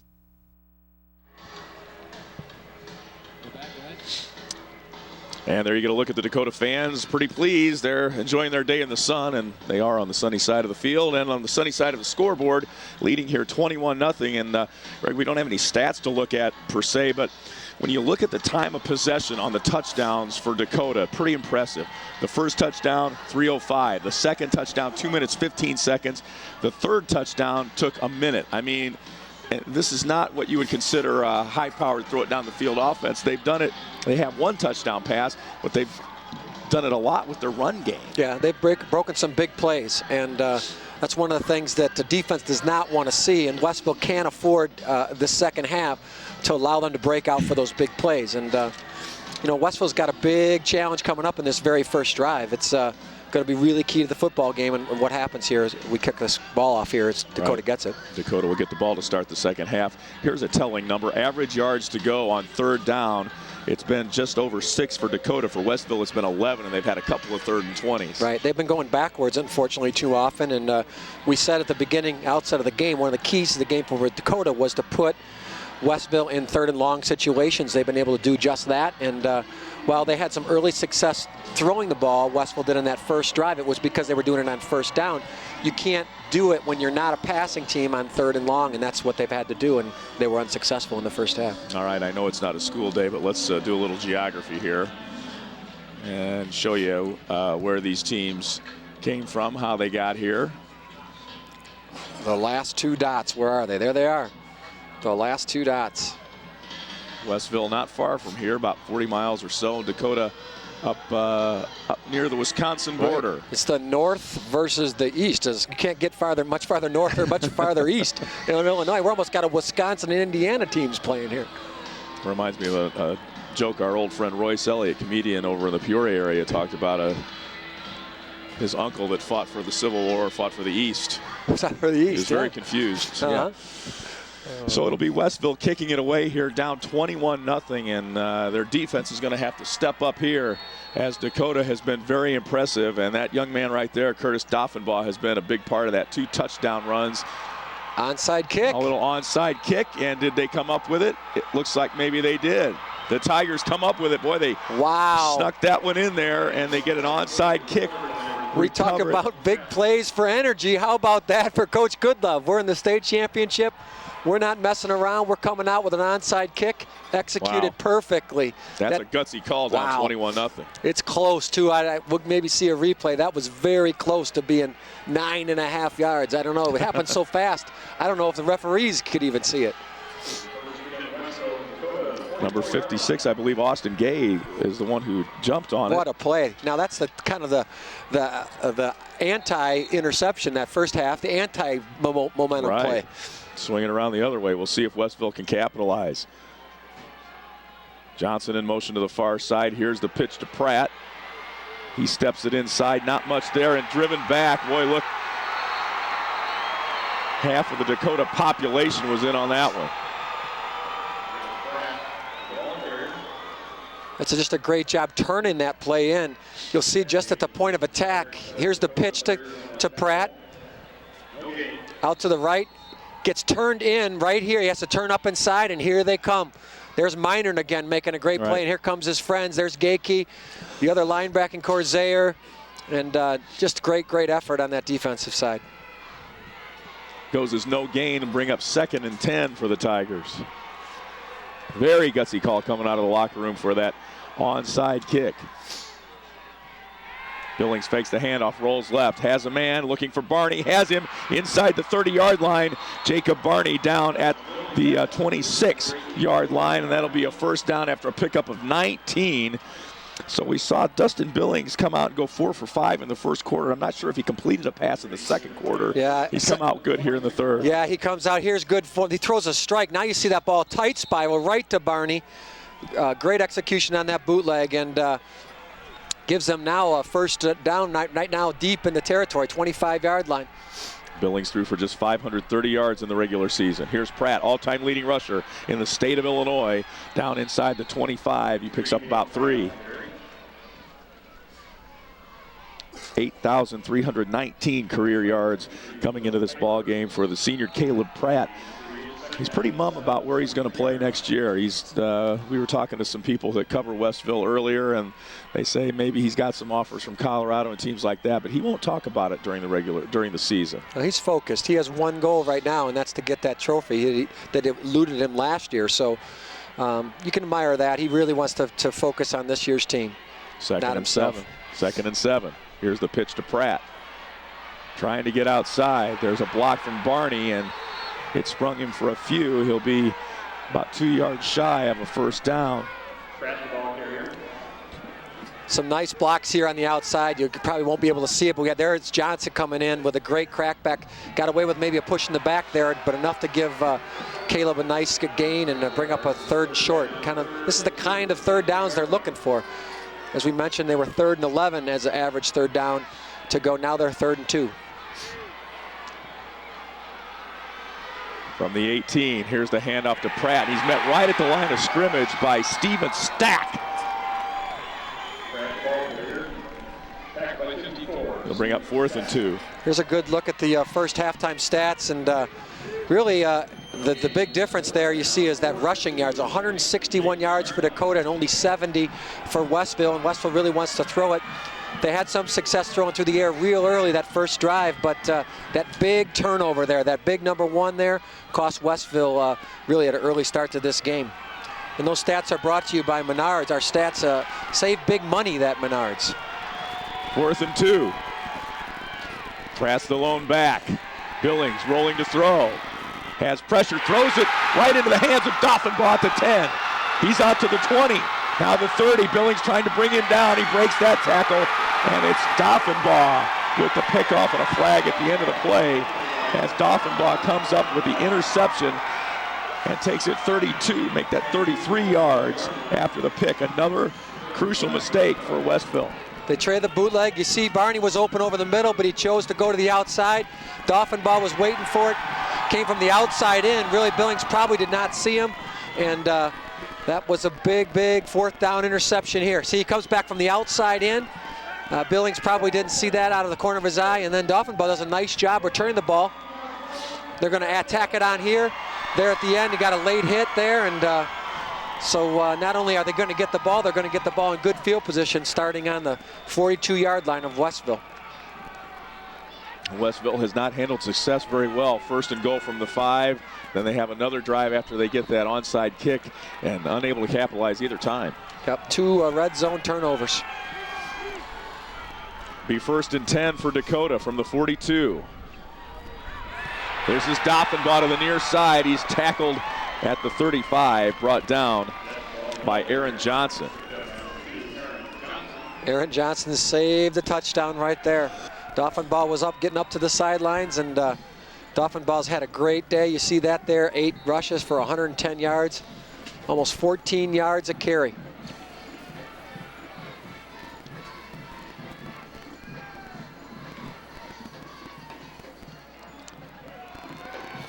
Well, we knew he was close to 100 yards when he had a 30-yard and a 44-yard touchdown run. 2nd and 3. This is Gakey inside. He'll be very close to a 1st down. Gakey had 155 yards in the win over Orion last week, his best output of the season. And we mentioned earlier that Doffenbaugh had 144, the first time those two guys had both gone over 100 yards in a game this season. They've had so much success today with Doffenbaugh that you haven't seen much out of Gakey. We mentioned it was very close to a 1st down. It is a Dakota 1st down. 1st and 10 from the Westville 32. 10 straight postseasons for the Indians. They beat Aledo in the 2A championship game in 2005, 20-15. Doffenbaugh and Gakey, 2 of the workhorses here, were sophomores on that team and saw a lot of playing time here on the carpet that day. 4 receivers for Dakota. I never thought I'd say that. Gakey up the middle. Jerry Lano says everybody who plays us in all the 19 years I've been here, they move as many guys on the line of scrimmage as they can because we always run the ball. It's kind of nice to see some guys hanging back now just in case we throw. It's nice to have that, even though they're still running the ball 77% of the time. That's down a little bit from what we saw a couple of years ago. You know, it's the threat of the pass Right. that really is a big deal, and coach has done a nice job doing that. You don't just have to show it, so they have to practice against it and respect it. And movement on the offensive line that time. Austin checked that. Seth Rummage. Oh, come on, Lee. He's blocking all night. He's getting huge gains for Doffenbaugh. You haven't said his name once. I know. And now you say it when he jumps off sides. Oh, my goodness. Well, you know, That's the danger of being one of those guys that does all the work. You know? Seth, just so you know, it was Lee who said that. When you watch That's this, right. you know, I know you're taping it. Seth, I'm sorry. You're doing a great job blocking up there. He is doing a great job. And that was a concern for Guy Goodlove coming in, the offensive line of Dakota. He says they're like cannonballs. They're not big, but they're tough, and they're always coming at you, hitting hard. And that's what Seth Rummage was trying to do that time. Here's Doffenbaugh. Steps inside the 30. He could go again. He's at the 5, knocked out of bounds inside the 5 by Jordan Barney, who saved a touchdown. Pickup of 29 for Kurt Doffenbaugh, who has had one stellar game here this afternoon. Here's a little fake. Here's a play right here. Just a one-step drop, and got a great job by Minard out there blocking on Pratt, and great job keeping his feet, and he's gone.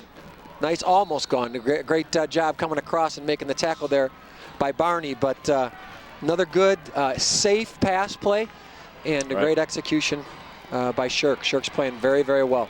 First and goal from the 3. Here's Wenger, pulling his way into the end zone. Touchdown, Dakota.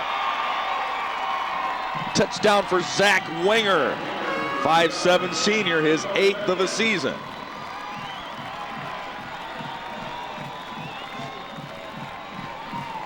And that hole might be, it's pretty big now for Westville. I won't say it's insurmountable, but it's very deep. Yep, it's getting deeper. Rupp now, the sophomore, on to kick. Had one blocked earlier. Good snap, good hold. It's up and it's good, and Nice it's kick. 28-0. The Indians of Dakota, the 2005 state champions, going for another one here in 2007. 28-0 our score with 6:53 to play in the third quarter.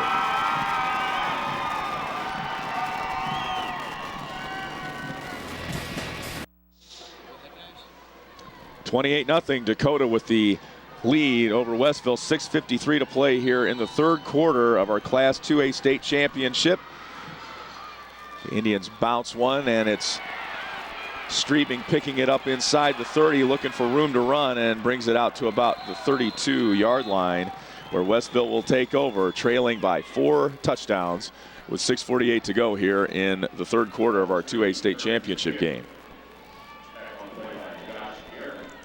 Dakota seems to be able to take the best punch of Westville early in the game. We talked about it on that very first drive. Then here to start the second half, the onside kick, a lot of momentum on Westville's side after that, but just unable to penetrate this Dakota defense, which has come up big. Several good offensive weapons for Dakota as well. Minor at receiver. We've seen Doffenbaugh. We saw Wenger with the touchdown. He had a big run earlier in the game that would have been broken for a touchdown. 1st and 10 from the 32. Handoffs to Pratt. Boy, the Indians just not letting him get very far there, are they? They've done a really good job of containing him. He's still getting a lot of yards, but he's not breaking anything. Yeah, here they bring him on the jet sweep. You'll see him come across from your right to your left.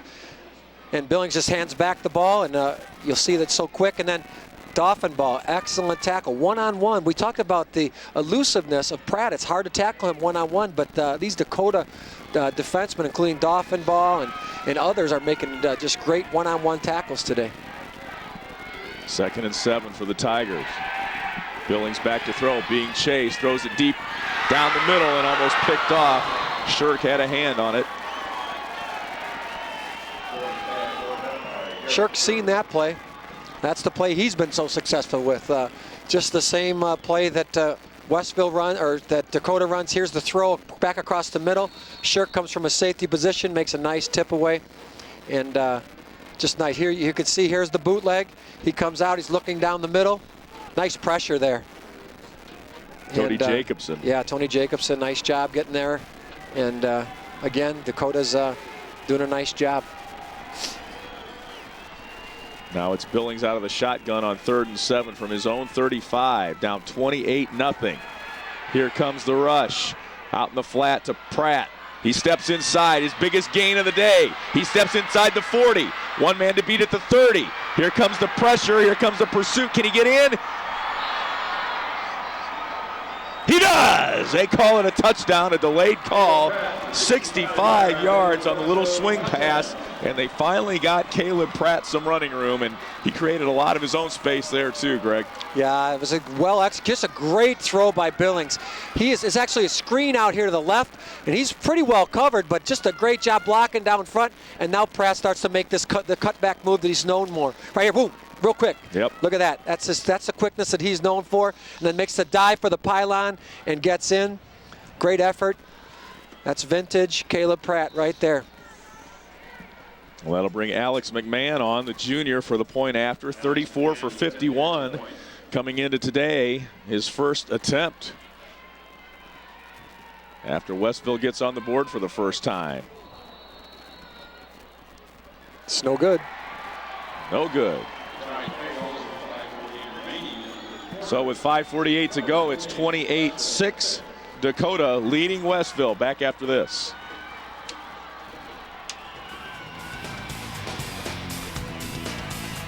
Thanks, Jim. Thank you for helping a teammate out here playing hurt. Yeah, that's all right. Doing those big, you get a lot of money for those reads. I know, I get extra money now for reading those big advertisements. No, it's good. Whatever I could do to help my partner. You're a good man. Alex McMahon to kick it off for Westville. They're going for another onside kick. That one's not going to go 10 yards. Went about 6 or 7. It almost went for 6 right there, and that would have been a big moment. That was close. Tyler Cromwell picks up this ball. It only goes about 3 yards. Tyler can take this. He picks it up. He's almost gone. Watch it bounce up to him. And it's a good thing he ran right there into, I don't know who that is. It's Johnson or Derek Elliott. Elliott, yeah. But he could return that for 6. But actually now brings up, gives Dakota some really good field position. But worth a try. They were successful earlier. Derek Shirk will line up under center with a 28-6 lead. Here's Doffenbaugh, tripped up by Caleb Pratt. And he'll gain about 2. Those two guys have spent a lot of time with one another today. Caleb Pratt and Kurt Doffenbaugh. And that time Caleb got the best of it, came up nicely into the hole and tackled Kurt for only a 1-yard gain. They need more of that. They get a stop. This game isn't over. These kids could come back. They need to get a stop, maybe a turnover here, and get an opportunity to move the ball down and get another score. Doffenbaugh in motion. Shirk back to throw, looking for Wenger. Now it's a man open down at 12 and incomplete to Ryan Nessler. I believe that's the first time he's thrown toward Ryan Nessler, a 5'7" senior. Yeah, Barney was back there, and actually they did a nice job covering it again. This is the play that they've had so much success with that tight end releasing on the bootleg, and that time they weren't fooled, and good coverage on the play. Jerry Lano walking away. We talked about the NUIC. His Dakota Indians, one of 5 teams from that league in the playoffs. He said it helped us playing the Lena Winslows, the Forestons, the Pearl Cities, the West Carrolls, helped us prepare quite a bit for this playoff run to the state championship game. 5:01 to go here in the third. Shirk back to throw, looking for Minor, steps back, and the defender Johnson fell down, and it's complete to Minor inside the 20-yard line, pickup of 23. Yeah, the fans are yelling here. Here goes Shirk, just a 5 or 7-step drop, steps up nicely, throws a bullet out here. See, there's the defender there is on the ground. The fans wanted an offensive interference call because there was a little bit of a push off to get that right there. Johnson falls down, but there was maybe a little bit of a push that Minert got away with. But it wasn't called. A big gain. Minert has a 26-yard touchdown reception in this ball game. 1st and 10. Here's Doffenbaugh. Not much room there up the middle. Brought down by Dusty Zoyer. We haven't called his name much today, and he's one of the leading tacklers on this team, and that tells you something, that Westville hasn't been able to perform defensively like they'd like. Watch Zoyer on this play. Watch him full speed when he sees. Watch him come full speed. Bam. Whew. Right there. That's the linebacking play. When you read that it's run, he came up to fill that. Helmet right on the football. Nice job by Dusty Zoyer. Approaching the 4-minute mark. 28-6 here in the third quarter.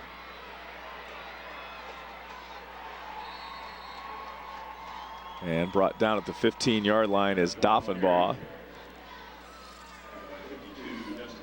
Pick up of about 3. Yeah, Zoyer and Barney again on the play.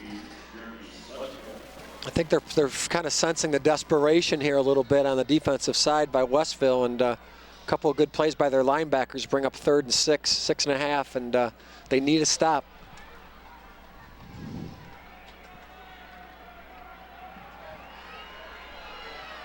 Third and 7 from the 15 for the Indians. Up by 22 here in the state championship game.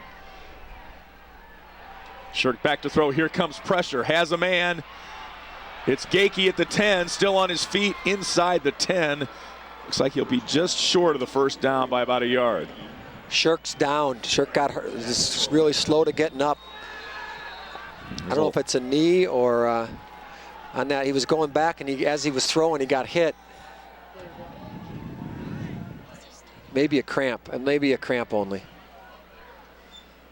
9 two-way starters for Dakota, 7 for Westville. So this is old-fashioned football. You pretty much on both teams, you're playing both sides of the ball and not coming off the field.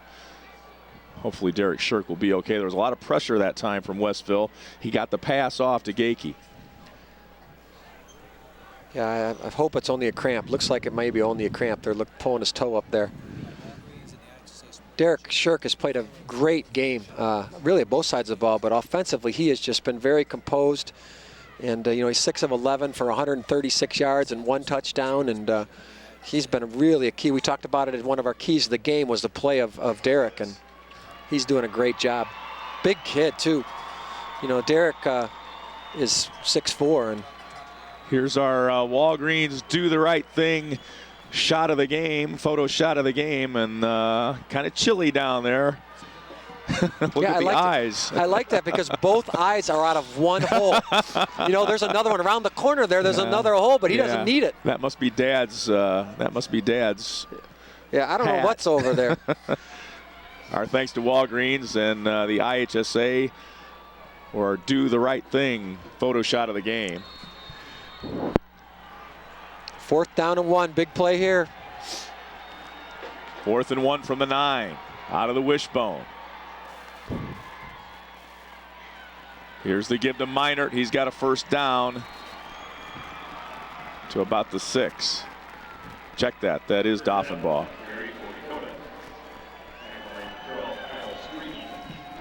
So many weapons for Dakota. They, against Newman in the playoffs, Greg, in that 2nd round game, they outgained the Comets at one point 202 to 1 yard. Yeah, it was 202 to 1. Right, and Sterling Newman Catholic is a good football team. And they came back and made a game of it, but at one point Dakota was up by that much. Now, they have not faltered in the second half and allowed Westville to get back in the game. Newman was able to get back in that ball game. Here's Gakey, brought down at the 3-yard line. Sawyer, nice play. Dusty Zoyer, the junior, 2nd on the team in tackles. Here's another look. Yeah, he's a linebacker. Watch this. This is linebacker play. See, he reads the play, takes off the block with his inside arm, just how you teach it, and he comes off and makes a great play. Any kids want to be a linebacker, that's how you do it right there. That is exactly how they teach it. 2nd and 3 now. Doffenbaugh in motion. The gives to Gakey, and he walks it in from 3 yards out. Touchdown Dakota. And they take a commanding 34-6 lead pending the extra point. Nothing fancy right there. Give it to Gakey. All-state fullback, linebacker. 7th rushing touchdown of the year for Chad Gakey, an all-stater. You can tell he's a linebacker by his helmet. Did you see that? In a fullback, he had just gouges all over that thing. Here's Todd Rupp now for the extra point. And movement on the line, flags on the play.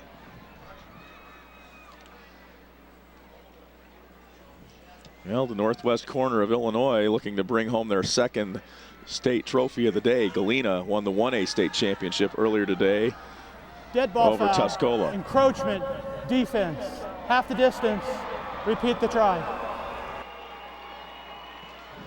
Westville's had a tough time of it penalty-wise today. Well, they only got to go for 1.5 yards. They're going to send the offense out here, considering how they've been getting 4 or 5 yards really at will. Coach Lano thinks they can go for 2 here. There's Derek. He's back. That was just a cramp. You can see his size there. He's 6'4", 215 pounds. Well, and that's one reason Jerry Lano says that's why we throw it. Remember their quarterback a couple of years ago was about 5'8". Here's Gakey in, untouched until he hits the orange of the end zone, and it's 36-6. Dakota with 1:43 to go in the third. Let's go downstairs to Sarah Kustok. Guys, I'm here with some excited Dakota faithful. Now, I want to ask you guys, I have like 20 layers on underneath my coat. How cold are you right now? I'm pretty cold. It's kind of cold out here. The sun's not too bad, but you guys also, you're here, you're excited about the team and the win, but you actually were part of the state championship team in 2005, correct? Yes, we were. We played Aledo, took care of business, and now we came back to see these guys take care of business, take the trophy home again, take the home. I can't talk, it's cold. What was it, now tell me and tell these viewers, what is it like being on this field down in Champaign and playing for a state title? It's pretty nerve-wracking. I mean, watching these guys now, it brings back a ton of memories, like just being on the field. I'm jealous, I'm not gonna lie. Very much so, yeah. Well, we hope the winning and the victory will keep you guys warm, huh? Oh, yeah. Back to you guys. All right, thanks, Sarah. 8 plays, 42 yards. It was a very timely drive for Dakota. 4:05, that's their longest drive clockwise of the day. They still just now over 10 minutes on, well, they had 6:20 on their first 3 touchdowns combined. Here's Johnson with nowhere to go once he crosses the 25-yard line for Westville. Been that kind of day for the Tigers. Yeah, it's been mostly Dakota. Dakota's played inspired football, both sides of the ball. Offensive line, defensive line, linebackers particularly doing a nice job today. 4 possessions this quarter for both teams total. 3 of them have resulted in touchdowns. Bad news for Westville is they were down 21-0 coming in. Here's Elliott with the catch at the 35, just across the 35. Now they say the 36. It'll be very close to a first down. They might have to measure.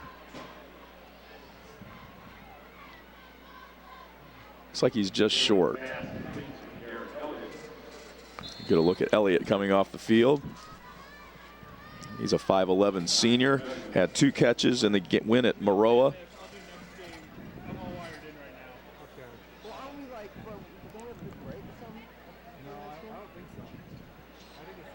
It is first down. Awfully close. There's a look at Dustin Billings' numbers. 168 yards passing today. He only had 530 coming in. Yeah.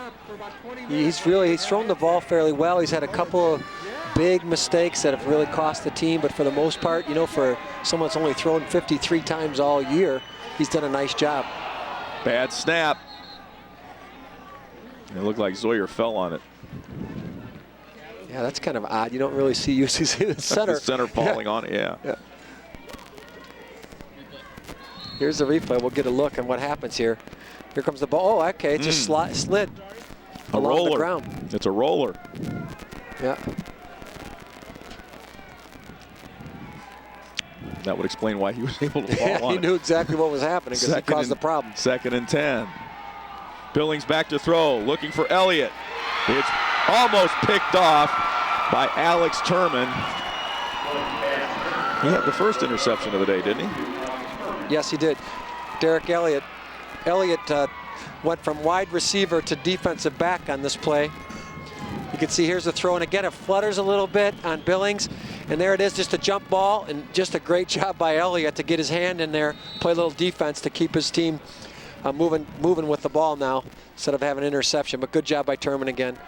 Good coverage. Just 40 seconds left here in the third quarter. 36-6 Dakota.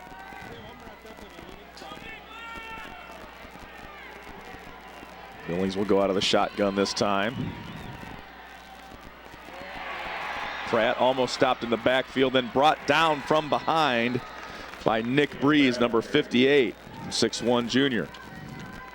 Just no place to go here for Pratt.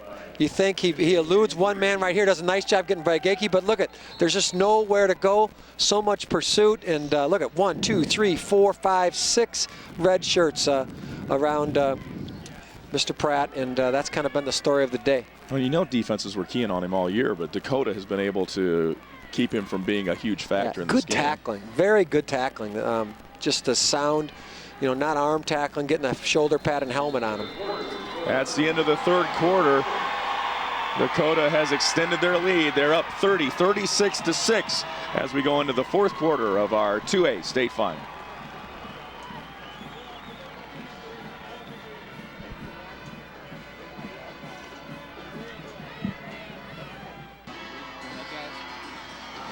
And a cool day, kind of good football weather here in Champaign Memorial Stadium. Lee Hall, Greg Bradshaw, 2A state championship. Dakota leading Westville 36-6. And partner, you look at your keys to the game, and we can see why the score is what it is. Yeah, after 3 quarters, we said Dakota needed to get their helmets on number 33, and they've done that. And then we said they had to get them in 3rd and longs, and they've been doing 3rd and long all day. Here's a fake punt. And picked off. Gakey picks off Jordan Barty's pass attempt. And a flag on the play as Streebing brings him down. It's a good idea. They're behind. There's nothing to hold back for. This is it. But it just seems like all day Dakota's been one step ahead. And they were prepared and did a nice job. Incidental face mask on the defense. 5-yard penalty will be added to the end of the run. First down. Here's the replay. Here comes Barney throwing back across, and really no, he wasn't open. And but you got to give it a chance on 4th down. And Gakey, nice job. And there you see the incidental face mask cost him 5 yards, and good field position again for Dakota.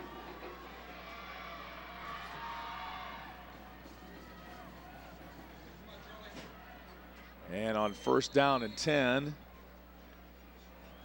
it's Dakota with the run to Doffenbaugh. Was that the 3rd or 4th interception today? That's their 3rd interception. 3rd. Yep. Could have had more, but they have made some really big plays defensively today. The turnovers, really, that was one of the things we said for Westville key was to limit their turnovers, and they've had 3 big ones.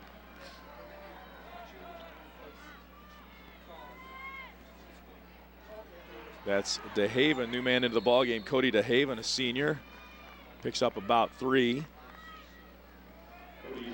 Jerry Lano in his 2nd championship game in the last 3 years, and he said it's just as sweet the 2nd time to get to the finals. This team has a lot of heart and never gives up, and they had a couple of pretty tough games in the playoffs. Round 2, we mentioned they were up big on Newman early and then had to hang on for an 18-13 win over Sterling Newman. And then the quarterfinals, a hard-fought game with Morrison, winning that game 17-7. Yeah, they've had a tough road. That with these kind of good teams early in the season, they don't play a lot of competition, but it's great to get in those games. Look at this throw. Great looking throw. For Doffenbaugh. He's open and complete. And brought down by Pratt at the 2-yard line. Man. Pickup of 33. What a nice throw there by Shirk. He really, Doffenbaugh's had a great game, but Shirk has been phenomenal. Under pressure and just drops this ball right over the shoulder. Just a great effort, great job by Doffenbaugh, but really Shirk has been really, really good today.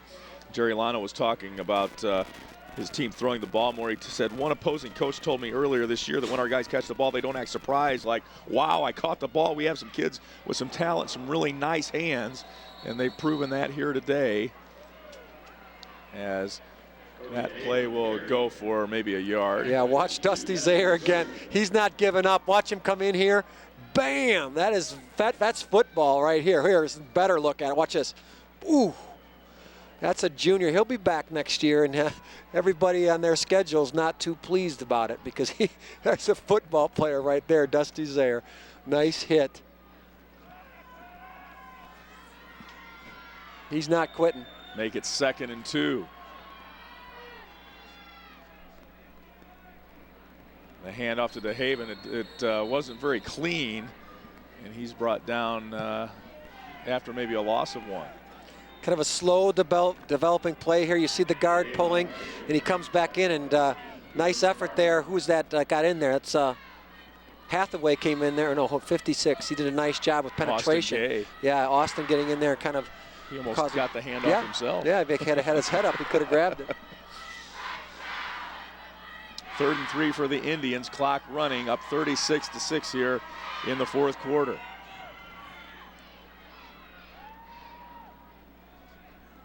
Shirk rolling right, looking for Minor. No, instead, he finds the trail man, Cody Jacobson, for the touchdown. 3-yard touchdown strike for Derek Shirk.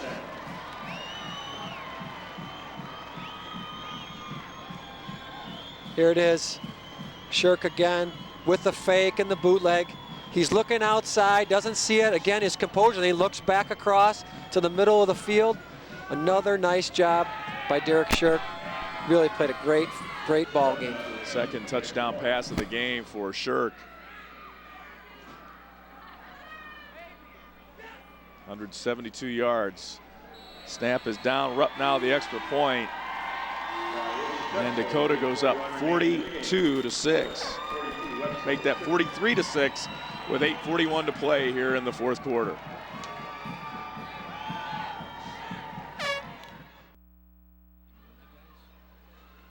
Here's our Army National Guard defensive play of the game from early in this contest. On 1st and goal from the 5. Billings back to throw for Westville, and the pick by Dakota.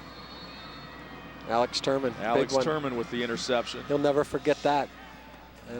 He'll be talking about that when he's in the stands watching Dakota years from now. Here's the reverse to Pratt on the kickoff, and nothing doing that time either. He's got 81 yards rushing on 25 carries, and that's just a little over 3 yards per carry. So Dakota has done a number on the all-time leading rusher in Illinois history. Yeah, it's been really a team effort today by that defense, and you know, Caleb has shown us some of his stuff, but just been a very frustrating day really for the Westville Tigers all around. You know, they had a few moments, you know, they had that opening drive and it ended in that interception, and they had a little momentum to start the half with the onside kick, but other than that, really, as we've talked about, Dakota's been one step ahead of them. Our math wasn't too bad there. We said just a little over 3 yards per gain today, 3.2. That's pretty close. Almost another pick that time for Billings. Doffenbaugh was right there. Up next on the IHSA TV network, Plano will be taking on Columbia for the state championship in Class 3A. Greg and I will be back tonight for Driscoll Catholic and Central Catholic out of Bloomington, as the Highlanders go for their 7th straight state championship. 8:36 to go in this one. And Gakey is there at the line of scrimmage to meet Pratt again. Yeah, it's not what Caleb Pratt envisioned, I think, when he woke up this morning. Just been a very frustrating day for him. But you know what? He's going to look back on his career, and he has been just completely phenomenal.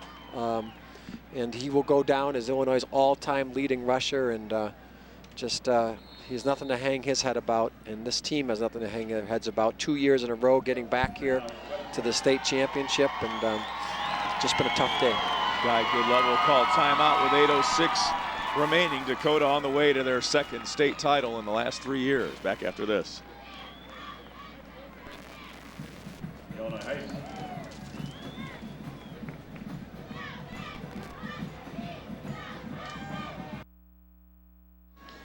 And here it is, the Chevy Drive of the game, brought to you by Chevrolet. See what's new at ChevyDriveChicago.com. There's Mr. Wenger. This is the one he almost broke for the touchdown.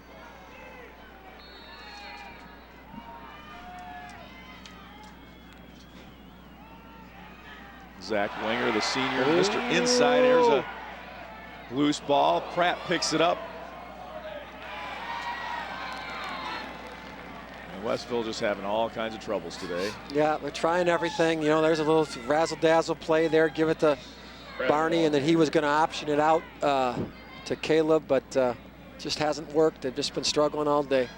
I mean, you hate to see a player of Caleb Pratt's quality end his career on a day like today. Guy Goodlove says he never talks about his records. He's a humble kid. Doesn't matter to me. He told Coach they sat down and had a talk when he was getting close to the record. He said, I don't care as long as we win. And, you know, more proud of a trip to state than the state records. Guy Goodlove said the night he broke the record, the biggest celebration was the announcement during the game, and then there was pretty much nothing more said about it.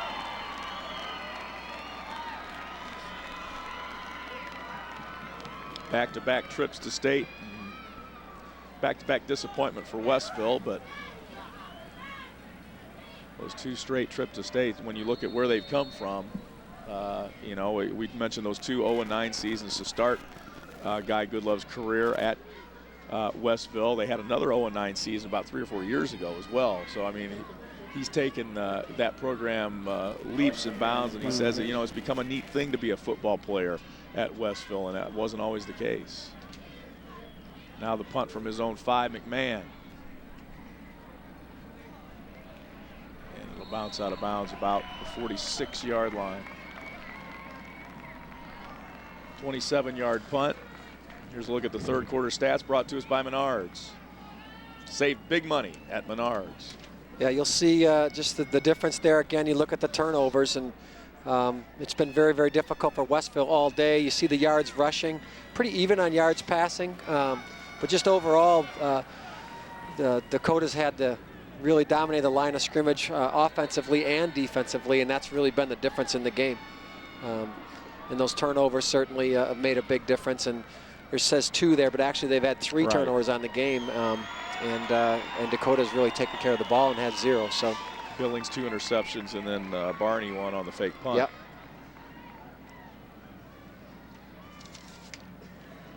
And a new quarterback into the game for Dakota is number 5, Kevin Schoenhoven. And as you might imagine, a little trouble there with the snap. Schoenhoven is a 6'1" junior. Recovers the fumble. Lost 2 of the play at 2nd down and 12 at the 49-yard line. Great opportunity, you know, to get a chance to play on this field, and you know, to just have an experience at the state championship game, really for both sides. There goes Minard off, and they're taking guys off one by one for Dakota. Congratulations, really, you know, to this team. They've played a great game today, and Minard's played very, very well. 3 catches for 83 yards and a touchdown. Here's Doffenbaugh still in there, still running, still on his feet, and brought down at the 32-yard line, and a flag on the play. And Doffenbaugh really has played well, as we've mentioned all day. He's not a real big kid, 5'10", 180 pounds, but he's done a great job. Great side, both sides of the ball. Incidental face mask on the defense. That's a 5-yard penalty from the end of the run. Result, first down.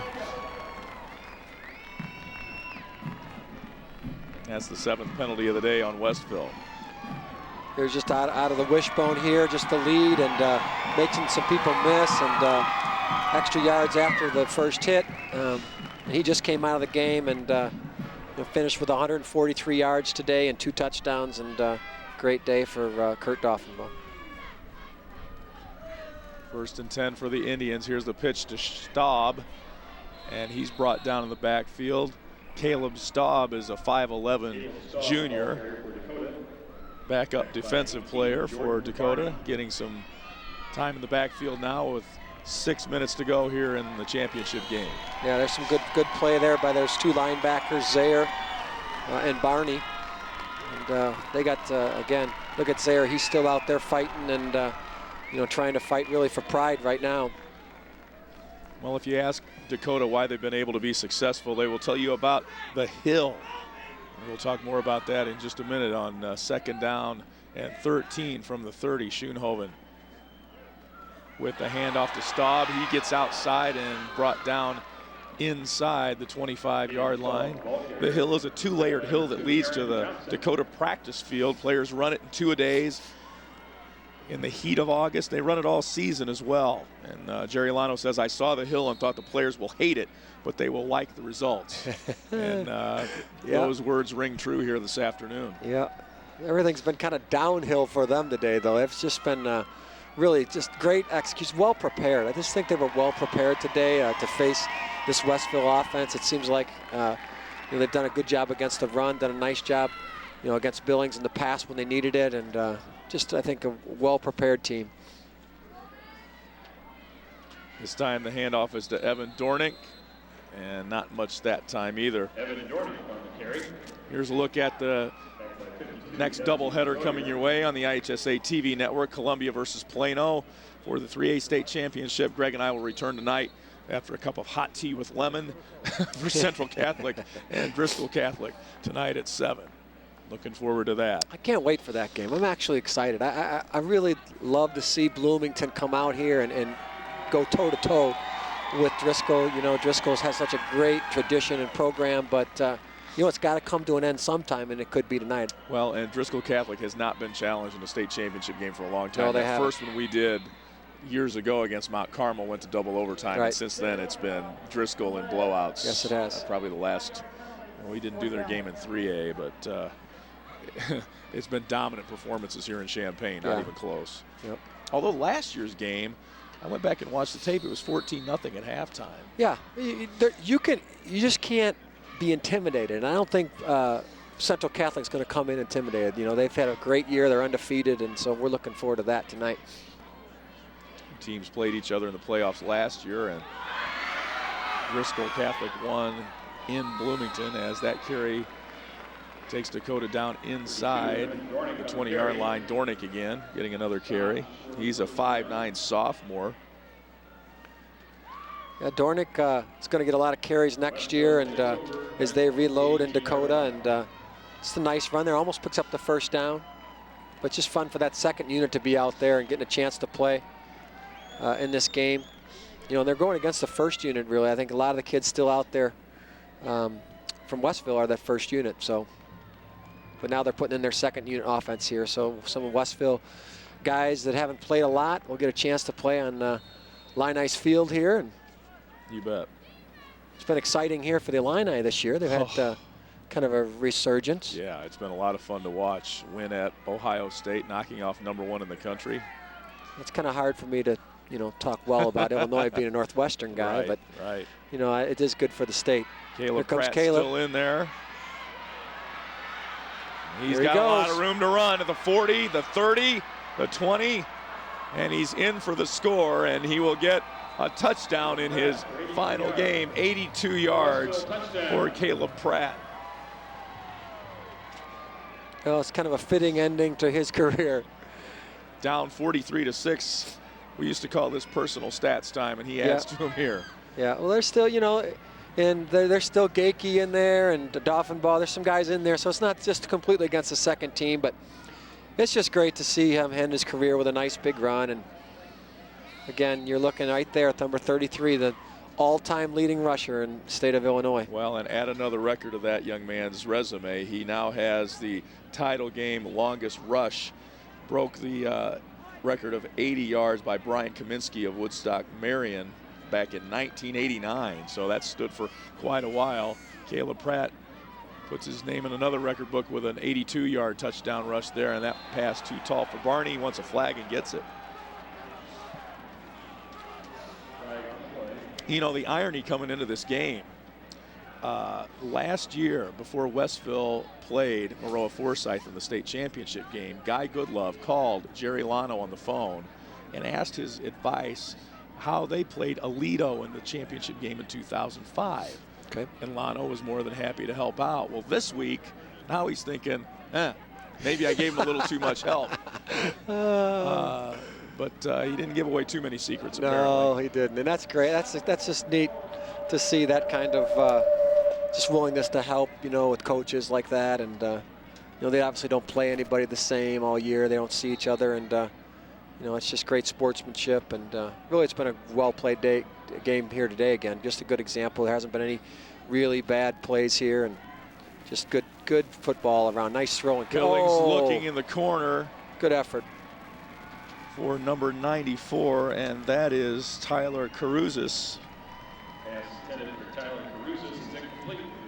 a senior who didn't see a lot of playing time today, almost came up with a 2-point conversion there. Well, it's 43-12 Dakota with 3:39 left in this state championship game.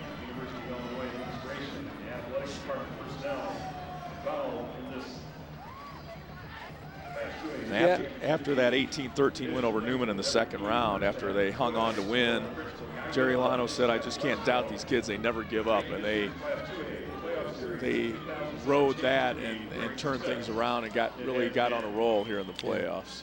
They certainly came out here today. You know, you hear a lot about Caleb Pratt, and they were not intimidated really at all.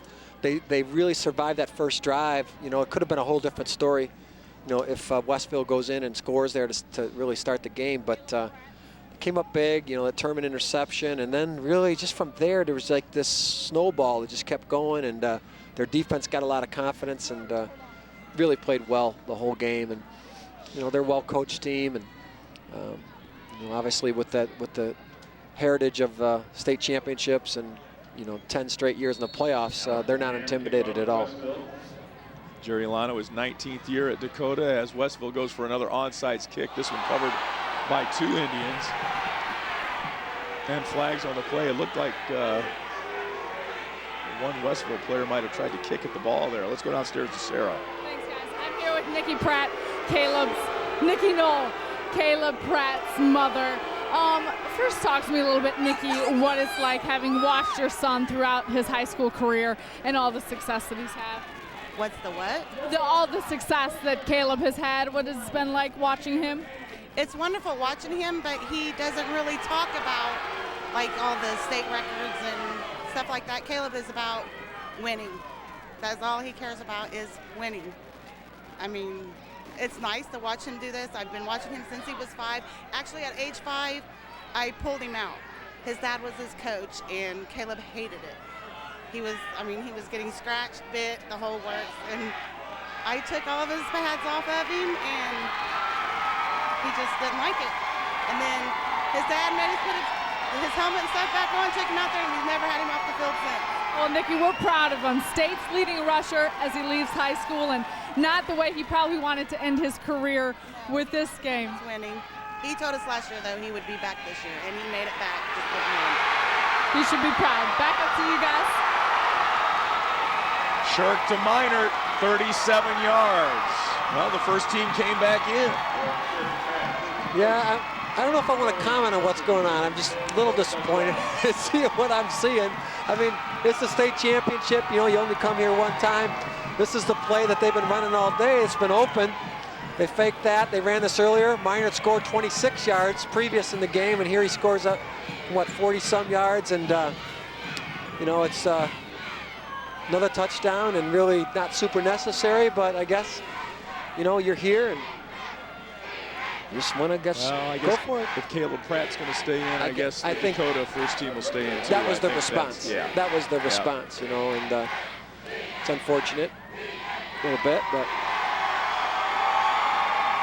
Extra point is good. And we've set another record, most points by a team in a game. Maroa Forsyth last year set the record with 43, and Dakota has now broken that with 50 here today. With 3:30 to go here in the fourth quarter. Kind of speechless. I just, you know, you just got to be big, you know, and say, hey, this is, you know, let it happen. But I don't know, sometimes it doesn't go that way, and that's, I guess, all I'll say about that. We'll just call the rest of this game, you know. Let's not make any comments. Let it be. 50-12 the score. Dakota will win their second state championship in the last 3 years, go 14-0 here today.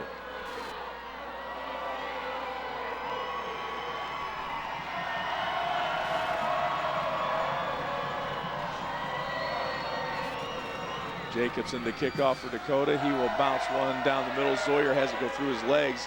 Now picks it up and brings it out to the 34-yard line.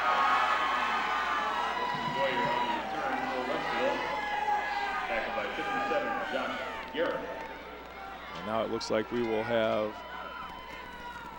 Austin Oberbrunner, sophomore quarterback, in there this time.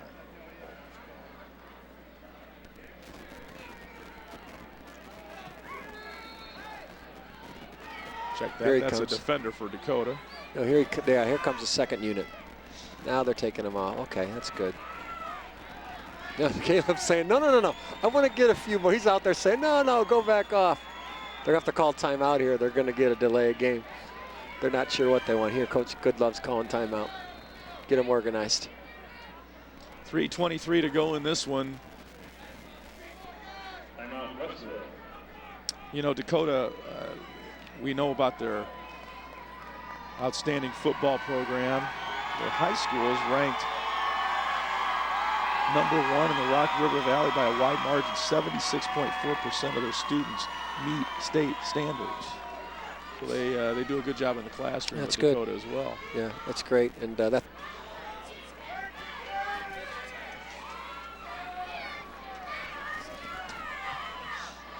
lot of the parents come back, and I believe of the 15 girls on the Dakota volleyball team this past season, 13 of them, their parents were Dakota grads. Really? So yeah, there's a lot of continuity there. And That's the principal has a sign in his office. It says "Tradition never graduates." And and we saw Sarah down in the stands earlier. The 05 team has been in the stands cheering on this 07 team all year long. Yep.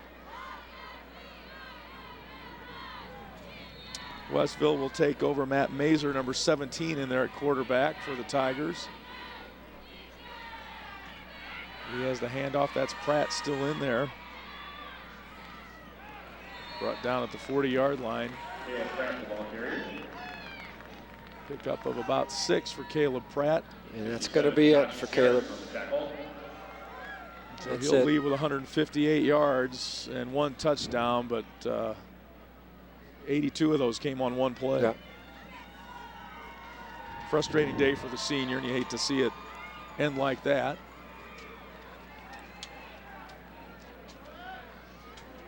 Time winding down here. Dakota leading Westville 50-12 rather. Yeah, there's some energy out there though. You know, get the second unit out there. They're still playing hard. It's just fun to be out there and to play football on this field, and they're going to play to the last whistle. There you get a look at Jerry Lano and the ball cap pacing the sidelines, waiting for this clock to tick down.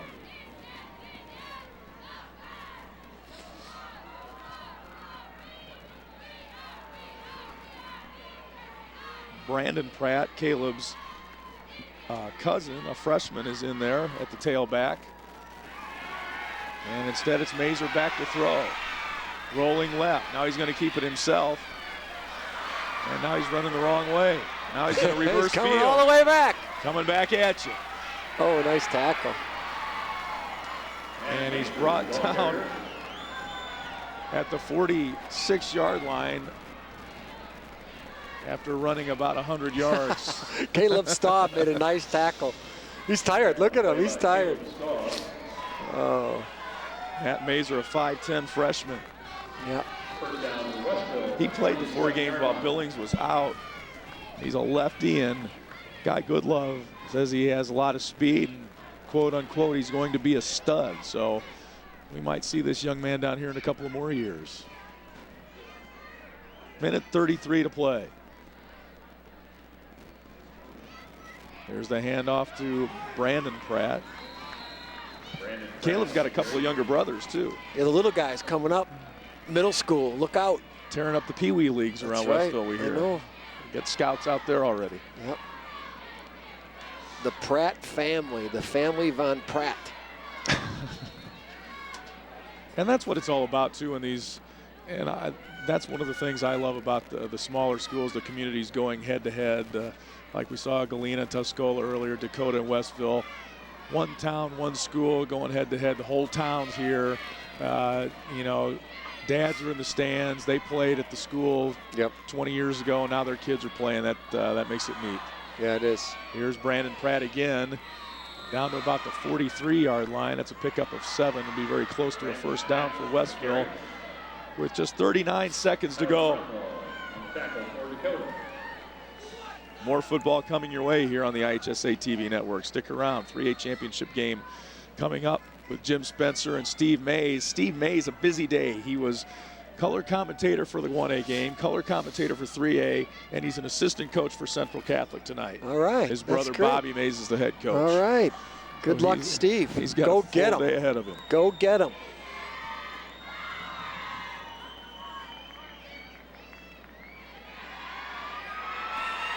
Mazer running out of room, running out of time. And that will do it for the 2A state championship game. The Dakota Indians win their second state title in the last 3 seasons, 50-12 the final. Dakota 50, Westville 12. And remain you can see the award ceremony will take place shortly on the platform in the south end of Memorial Stadium. Well, a pretty dominating performance today by Dakota, Greg, when all's said and done. Yeah, start to finish, offensively, defensively. They've just played very, very well. They were just physically tougher today. Their defense made some big plays early, which really turned this game around. And Dakota earned it. I mean, they've just played very, very well. I think they had a great game plan. And really, that you're looking right there at Derek Shirk. He played very, very well today. Let's go downstairs to Sarah Kustok. She is with Jerry Alano, the victorious coach. Guys, with the state champion coach, what was the key to your execution today? You put up 50 points on this Westville team. Very nice kids, good players, and a lot of luck. I'll tell you, I'll take the luck, but we've got great kids, great community, and it all turns into wins. Now, Coach, this is your second state title in the last 3 years. What's different from this team than your 05 team? They just keep coming. I don't know where they come from. I just keep getting great kids every year. There's really no difference. And what does that mean to you? You've been a long time at Dakota. It's been 19 years now. What is the tradition like here at this school? We've got a great sense of pride in Dakota, and we want to keep it going.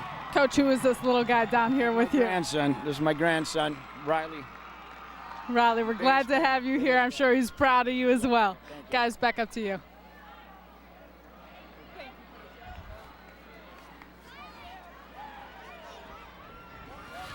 Thanks a lot. Thank you very much, Sarah. Jerry Alano, after a 50-12 win in the 2A state championship game, back after this from Champaign.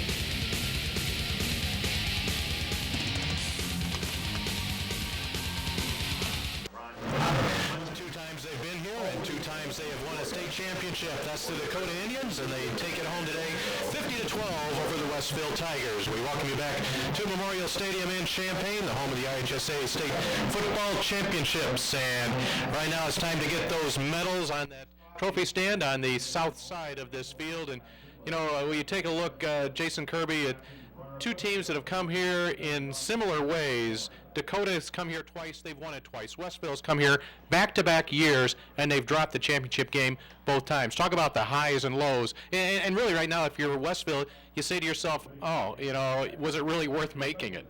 Well, I don't know that I would ever say that. A few years ago, standing on that second place stand at this point was awful good feeling for us. Even though we didn't come away with number one, you know, getting here to this deal is something incredible. Your community, your school, the kids never forget it. Our kids, I'm sure, don't look back on a negative experience, but getting runner-up at this point. Yeah, Westville's seniors are finishing up here, 36 wins, 5 losses over the course of 3 years, and you know, I don't think they have anything to hang their hats on. You know, I know as Jason and I sit here, we'd love to be up there getting our second place trophy right now rather than when we got ours. So, you know, my hat's off to Westville and doing what they did. You know, Caleb Pratt, one of the stars of this ball game. Before we talk more about him, let's go downstairs and catch up with Sarah Kustok. Got our Country Insurance Player of the Game, Kurt Doffenbach. Kurt, first of all, tell me, why were you so successful running the ball today? I've said it all year. It always starts with the line. Our line has been dominating every game, all year long, and you got to give all the credit to them. They're a great offensive line to have. And you play both sides of the ball. How did you hold this Westville team to 12 points today? You know, it was a team effort. We all did our jobs on defense, and you know, we knew Pratt was a great runner, and we just tried to contain him and keep him in check, and we did a really good job of that today. Last thing for you, Kurt, what does it feel like to be walking out of high school with 2 state championships? It's a great feeling. It's you know, not many people get to do it, so I gotta go. So, all right, thanks. Thanks, Kurt. Get him back over to celebrate with his team. Up to you guys. Yeah, indeed. He had to go because he's got to go get himself a first-place championship medal as we take a look at Dakota. It's been a Northwest Illinois day so far here in Champaign. Galena winning Class 1A and Dakota picking up the title here in 2A. And before we talk more about Dakota, Caleb Pratt, you know, we don't have the final numbers on him yet, but when you take a look at the compliments that has been paid to him, by virtue of the comments you just heard Kurt Doffenbaugh make, you know, we really held him in check. You know, and it's interesting. He goes for 158 yards, and they held him in check. Yeah, 3,010 for the season. Amazing. Of course, the all-time leading rusher in Illinois history, but he's denied a chance to bring home the championship trophy because those guys right there in the maroon jerseys are going to do it. And, you know, just like we saw in the first game, Galena, we saw Justin Kaiser emerging out of the maybe shadows of John Winkie in the first game. Kurt Doffenbaugh comes home with the championship trophy thanks to his great effort today. Doffenbaugh had a heck of a game, an incredible first half. 143 yards rushing on that's just a huge day. Receiving, we had 120 yards for Spencer Minert, and just all around balance for Dakota. And balance, you know, gets overlooked in this game. Sometimes you have an emerging person just take over the game. The balance of Dakota probably was what was so big here. You know, and what's interesting about that is because you adapt to the talent you have in a certain year, and 2 years ago there's no way you would have expected Dakota to throw the ball the way they did today and spread it all around, but you know, you take who you have, come into your program, and you go to work with it. Yeah, 9 out of 14 throwing for the quarterback, 209 yards, 3 touchdowns. Tremendous afternoon for him, but you know, I think what was most impressive for me, without a doubt, was Dakota's defense and the way they ran to the ball and pursued the ball and tackled. You know, I haven't seen that good a tackling against good people in a long time. 12 points allowed by Dakota, 50 scored, and that adds up to a 2A state championship. More to come here at Memorial Stadium. We're awaiting the 3A game. It'll be Plano and Columbia. That's coming up next here in the IHSA TV network.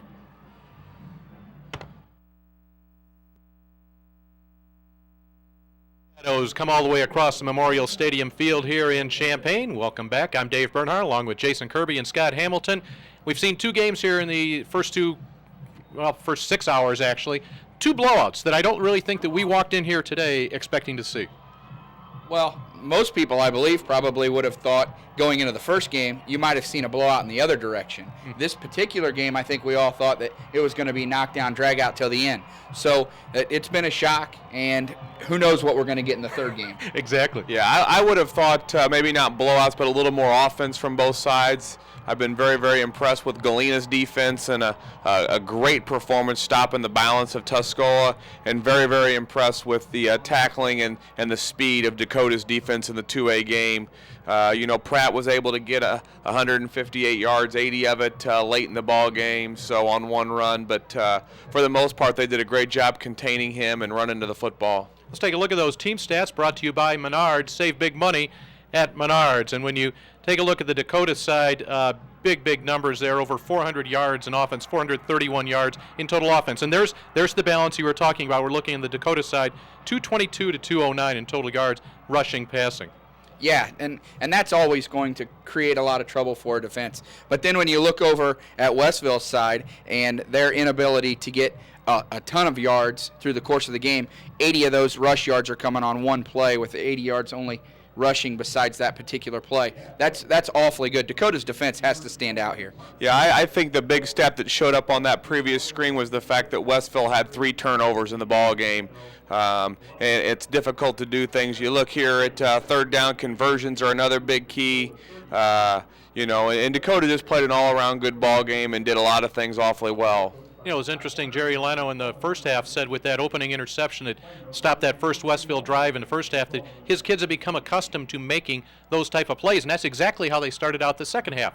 An interception early on in their own territory. Off of an onside kick. Westville came out, executed an onside kick to perfection, and you know, they're driving down the field. Looks like they're going to score to make it 21-7, and they have a big interception and you know, move right down and score, and the game kind of goes away.